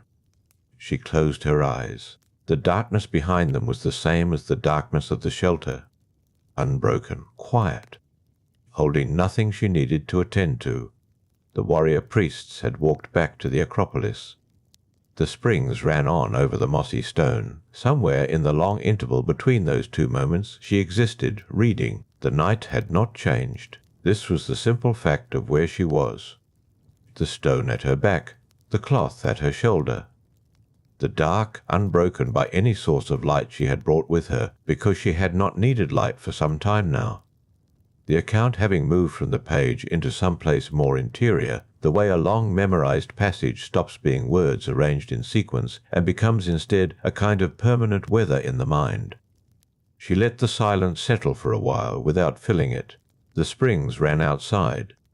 She had stopped hearing them as a distinct sound some hours ago. They had become part of the texture of the night itself, the way breath becomes part of the body's awareness of itself, not noticed, not absent. Simply present as a continuous condition of being here, she thought, without directing the thought, about the moment the account turned from Athens to Olympus. The war was resolved. The Atlantean forces had been driven back. The warriors of ancient Athens had returned to the Acropolis and resumed the shape of what they had always been. The account did not linger there. It moved almost immediately, the way water moves when it has found the slope it has been seeking, toward a different register entirely. What came next in the account was not a human scene at all. She did not read it yet. She held the edge of it in mind without proceeding further, the way a person stands at the threshold of a known room before entering, aware of the temperature change.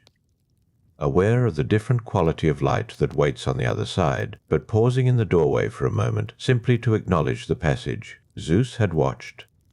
This was how the account characterized it. Not that Zeus had intervened at the moment of the war.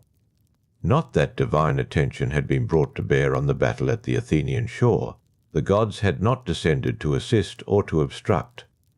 The war had been a human matter, even if one side carried more corrupted divine blood than the other. But Zeus had watched.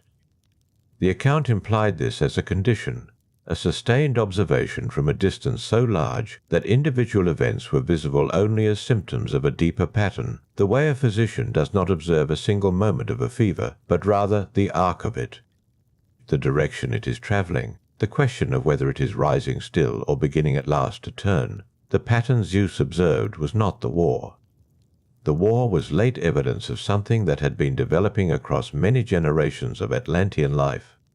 She had spent considerable time with the earlier sections of the account, the ones that traced the gradual displacement of virtue by something more brittle and more hungry, the divine nature thinning, the laws of Poseidon growing formal and hollow at the center, the ceremony at the orichalcum pillar continuing with full solemnity, while the living content it had once expressed became, slowly, a memory the participants could no longer access.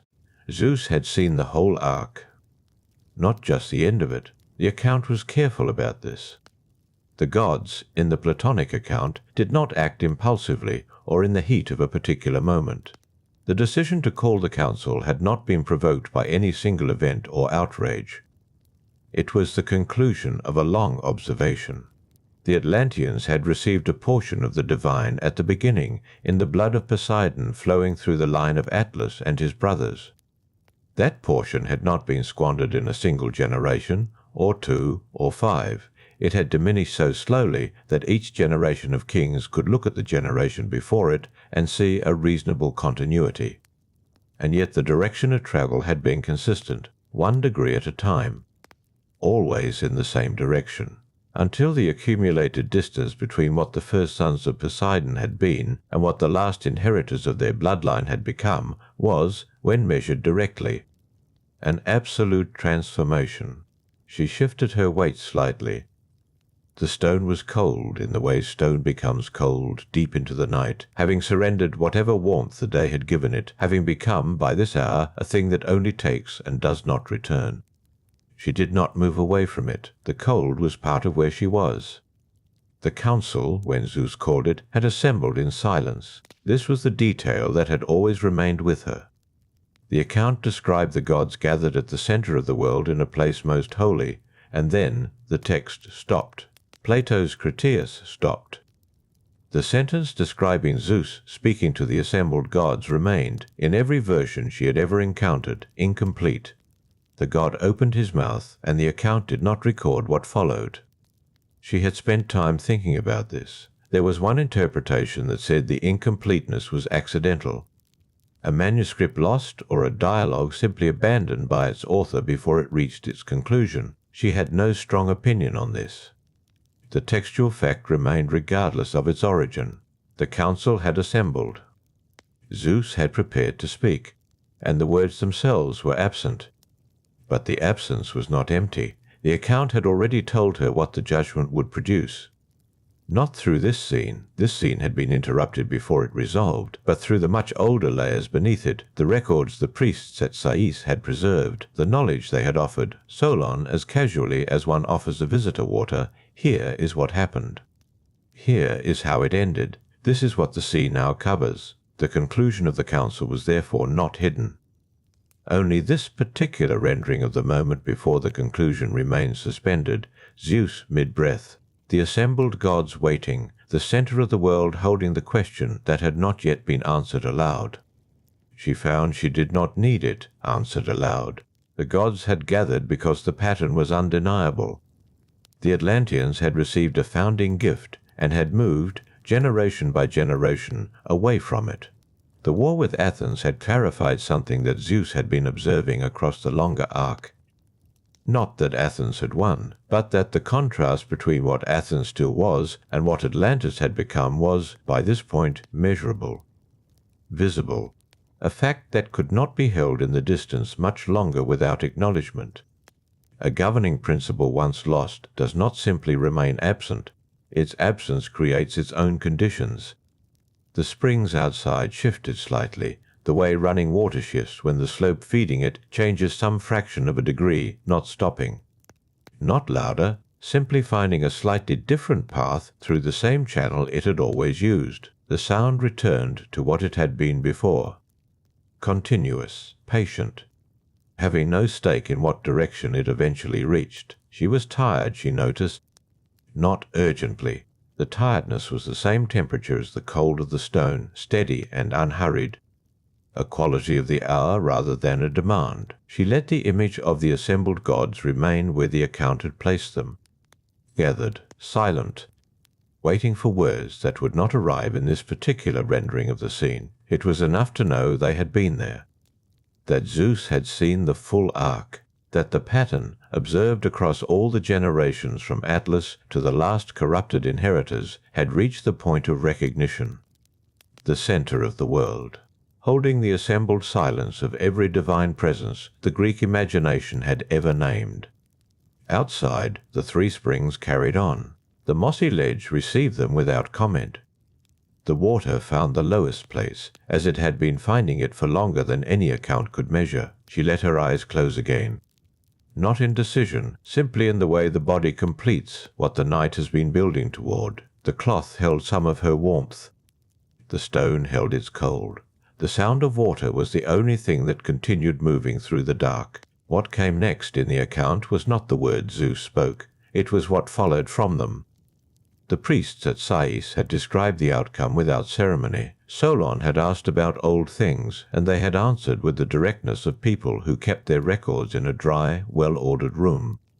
The island had been destroyed. Earthquakes and floods in a single day and night. The sea had taken it. This is what the priests offered, and it was enough. She held this in the dark. Her eyes remained closed. The account did not need her to look at anything. The earthquakes would have come first. She followed this without forcing it. The island had been built on a foundation that Poseidon himself had shaped, canals cut through solid earth, rings of water and land alternating outward from the hill where Cleito had once stood. The land had been rearranged according to a god's design, and what a god had shaped, the same order of power could unmake. The earth would have begun to move, not in a single catastrophic heave, but in the way the Atlanteans' virtue had moved, by degrees, each tremor slightly worse than the last. The rings of stone and canal that had seemed permanent for so many generations would have shifted, the fitted masonry separating, the water in the channels churning and darkening. The great harbour, where Atlantean ships had assembled before the campaign against Athens, would have been the first place the disruption became visible. The ships still moored there, or those that remained after the retreat, the water in the harbour rising and falling against the rhythm it had always kept, then departing from that rhythm. Finding no bottom, it recognized. She thought about the temple. The temple of Poseidon had stood at the exact center of the island, on the ground where Cleito's hill had been, at the place where the god himself had first touched the earth of his portion. The silver and the gold on its surfaces would not have been the last things visible. Light would have left it before the water arrived. The orichalcum, the legendary metal that gleamed like living fire, had long since gone dim by the time Zeus called the council. The priests at Sais had spoken of orichalcum as a thing that existed only in their oldest records, a substance no longer found anywhere in the world they knew. It had been present in abundance only in Atlantis, only in its earliest age. By the final generations its name remained in the inscriptions, but the fire had gone out of the metal itself. A thing can be present and already lost. The orichalcum had taught her that. The pillar on which the laws of Poseidon had been inscribed, the account described its placement in the center of the temple, surrounded at low tide by a ring of gold, would have been among the last objects standing. The laws carved into it were not illegible. They had been neglected, which is a different condition entirely. Words can remain perfectly clear and go entirely unheeded. The kings had assembled at the pillar every 5th and 6th year on alternating cycles to reaffirm their obedience to the founding compact. In the early generations this had been a living ceremony. In the later ones it had become a formality so old that no one present had questioned why the interval between assemblies was structured as it was. Ritual outlasts understanding, for a time. Then ritual outlasts meaning. Then the ground moves. Outside, the three springs continued. One of them altered its sound very slightly. She noticed this without opening her eyes, and then returned. The mossy ledge received whatever the springs offered. It had been doing this longer than the account could reach, and it would continue after the account was finished. She was not trying to reconstruct the destruction hour by hour. That was not the kind of attention the account asked of her. The priests at Sais had given Solon a summary, a single day and night. The island had been there, and then it had not been.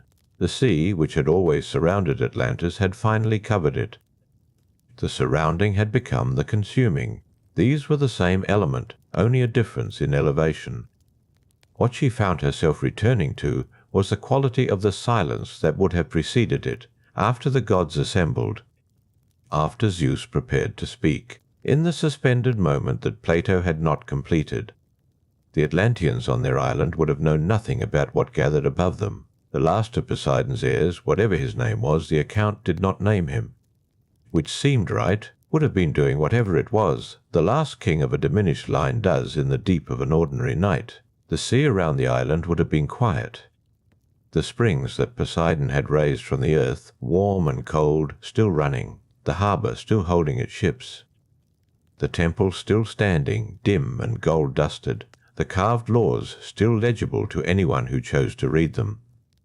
An ordinary night by every measure available to the people living inside it. This was the part that held weight. Not the catastrophe itself, but the interval between the divine recognition and the earthly consequence. Zeus had observed the full arc. The gods had assembled. The judgment existed as an intention before it became an event, and none of this was perceptible from the island's surface. The Atlanteans had no access to what was forming above them. Their evening would have been ordinary, and the distance between that ordinary evening and what followed could not be measured in any unit they possessed. She shifted her fingers against the cloth at her shoulder. The fabric had taken on the chill now. It still held warmth at its center, where it pressed closest. The edges had given up. The account said a single day and night. The sea floor, when it finally settled, would have been smooth. That was not in the account. The priests at Sais had not described what the ocean bed looked like after. But the nature of water is to settle. Given enough time, given no further disruption, the surface returns to level. The rings of canal, the palace walls, the racetracks built at the outer edge of the island, the harbour with its warehouses and its towers, all of it would have been arranged under the water's surface in whatever order the earthquakes and the flooding had produced. And the sea above would have given no sign. This was what the priests had offered Solon, that the sea gave no sign, that there was, after the single day and night, no visible mark. Ships could pass over it, had passed over it for 9,000 years since the priests at Sais had begun keeping the record. The sea above Atlantis looked like the sea above everywhere else. The absence of a mark was its own kind of record. She was very close to sleep now.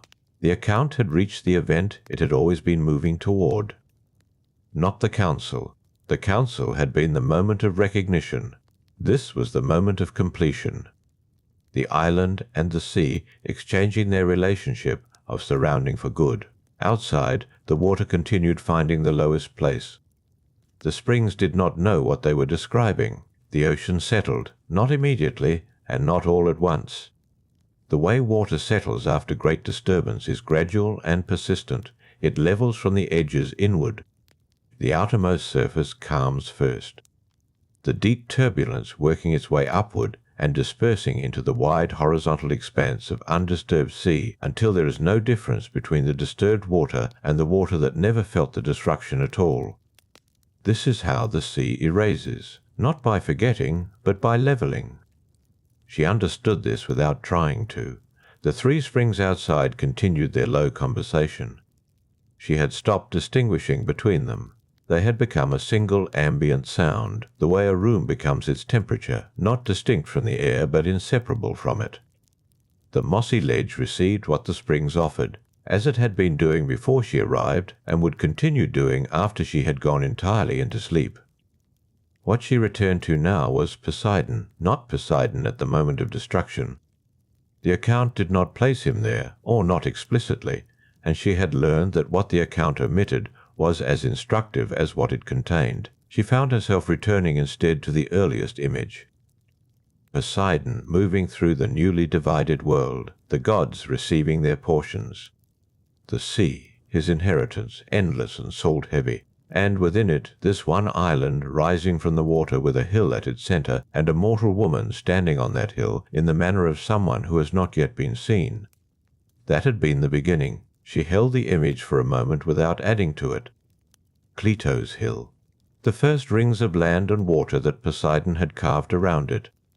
The warm spring and the cold spring he had raised from the earth to provide for her. She noticed that the account of Atlantis began and ended with the same element, water surrounding a central place. At the beginning, Poseidon had arranged the water into rings, deliberate and alternating, a pattern that declared intention. At the end, the water had collapsed back across the center and the rings were gone. What had been shaped had been dissolved, not erased from record, but removed from surface. The sea above Atlantis was indistinguishable from any other sea. She had returned to this fact several times through the account, and each time it held a different weight. Now, at the end of it, it seemed the most honest thing the priests at Sais had recorded. They had kept their documents dry and orderly in the cool rooms of their temple. They had told Solon what their records contained. The story of a war, a judgment, a catastrophe, a vanishing, and after all of that, the final note was simply, no mark remained. Ships passed over it. The surface held no trace. 9,000 years of ships passing over. She let the image rest. The cloth at her shoulder held its warmth at the center still, just barely. The edges had been cold for some time, and the cold was working its way inward slowly, the way all cold does, patiently and without effort. She did not move to adjust it. The gradual change was not unpleasant. It was, in some way she could not precisely name, appropriate to where the account had arrived. Poseidon had built something to last. He had raised springs and carved channels, and shaped the land with the specific attentiveness of a god who understood what he was making. He had written laws through his sons and inscribed them on orichalcum so that the founding compact would remain visible. The orichalcum itself had dimmed before the destruction came. The laws had been legible and unread. The ceremony had outlasted the ceremony's meaning. And then, in a single day and a single night, the island had exchanged its relationship with the surrounding sea. What remained was the record. Not orichalcum. Orichalcum was gone, found nowhere in the world after Atlantis, belonging to the island so completely that the island took the metal with it when it went. But the record. Dry papyrus in a room at Sais. Solon returning to Athens with what the priests had told him. The account reaching Plato, and Plato writing it down and then stopping in the middle of Zeus's council. The divine judgment left without its final sentence, so that what came down to the present was a story with an open ending where the gods had gathered and the judgment was known, but the exact words had never been completed. She thought the incompleteness was appropriate. She was not sure this thought was entirely her own anymore. The boundary between thinking and drifting had become soft. The springs provided a low, continuous sound. The ledge was damp and dark. The night had deepened past the point where she marked its depth. Poseidon's island was beneath the water. The water was level. There was no mark, and yet the account existed. The priests had kept it. Solon had carried it. Plato had written it. She had received it tonight, in the dark, lying still, while 3 springs moved water across a mossy ledge outside, and the cloth at her shoulder cooled from the edges inward. The account had arrived intact, despite everything the sea had covered. This was what records do when tended carefully. They persist in a different medium than the thing they describe. The orichalcum was gone. The word orichalcum remained. She was nearly asleep now. The last image she held was not the temple, not the council, not the catastrophe. It was the earlier one, the one she kept returning to. Poseidon standing at the edge of open water, before the island had been shaped into anything, before the rings of land and canal had been carved, before Atlas had been named and the ocean named after him. Just the god and the sea that was his portion, and the island not yet fully made, and somewhere on a hill at its centre, a mortal woman who had not yet been seen. The beginning and the end returning to each other. She let it go. If these slow waters and long stories have settled gently into you tonight, a small kindness, a like, a subscription to Olympus Dreams, keeps the lamp burning in the temple for other wanderers. There are more accounts waiting in the deep. More islands to circle before sleep takes them under. Poseidon's water moved above the place where the pillar had stood, its carved letters still facing upward in the dark beneath. Still perfectly legible, still waiting for the assembly that would not come. The pillar stood in the dark beneath the water, and no assembly would come to it. She understood this now with a particular clarity that arrives just before sleep. When the mind releases its hold on sequence, and meaning settles into something simpler, the letters carved into the orichalcum faced upward toward a surface that held no memory of them. They were legible to no one. They were perfectly preserved. Both things were true at once. The springs continued their low sound. She had stopped distinguishing them from one another some time ago. They were simply water moving, the way the sea was simply water moving. The way everything that persists does so by becoming indistinguishable from its own continuance. The cold had reached well past the edges of the cloth now. It was close to her shoulder, not uncomfortable. Just present, the way facts are present when they have been fully considered and set down. She did not try to hold the pillar image any longer. It was there when she reached for it, and it would be there if she reached again. That was enough to know without reaching. Her breathing had changed. She noticed this without examining it. The breath was slower. The ledge beneath her had the solidity of something that has been where it is for a very long time, longer than the night. Longer than whatever season this was, perhaps longer than the account she had been given. Moss did not grow on things that moved. The ledge was still, she was still on it. Somewhere in the account there had been warm springs, 2 of them rising from below the island's central hill, one warm and one cold, both covered over eventually by the buildings the Atlanteans raised above them. She had thought about those springs when she first lay down beside the 3 that ran here. The connection was loose and private, the kind of thing that does not need to be said to be real. The warm springs of Atlantis were beneath the water now, along with everything else, cold pressed down on warm at the bottom of the Atlantic. No, that was not quite right. There was no bottom where the springs still ran. They had been covered by the sea. Whether they persisted under it, whether the water still moved upward through stone that no longer belonged to any island, she did not know, and the account did not say. The account did not say a great many things. The priests at Sais had given Solon a record, and the record had gaps in it as all records do. The Atlanteans had worshipped at the temple and offered sacrifice at intervals, and at the end of each gathering they had judged one another by the founding laws still inscribed on the pillar. Reading them in the firelight before darkness returned, the ceremony had continued long after the character that gave it meaning had thinned away. She had thought about this earlier, and she thought about it again now, more briefly, the way you think about something that has already been understood. A law inscribed on metal and read aloud at intervals is not the same as a law alive in the people who gather to read it. Poseidon had known this. Or he had not known it, because a god who shapes an island with his hands and raises springs from bare stone might not foresee what dilution does across 10 generations, 20, 30. His sons had been near enough to divine, their sons less so. Each generation the distance grew between what the laws described and what the people reading them had become. Zeus had seen what Poseidon made, and then seen what it became. The council had assembled. The judgment had been given, or had been about to be given, when the account ran out of sentences.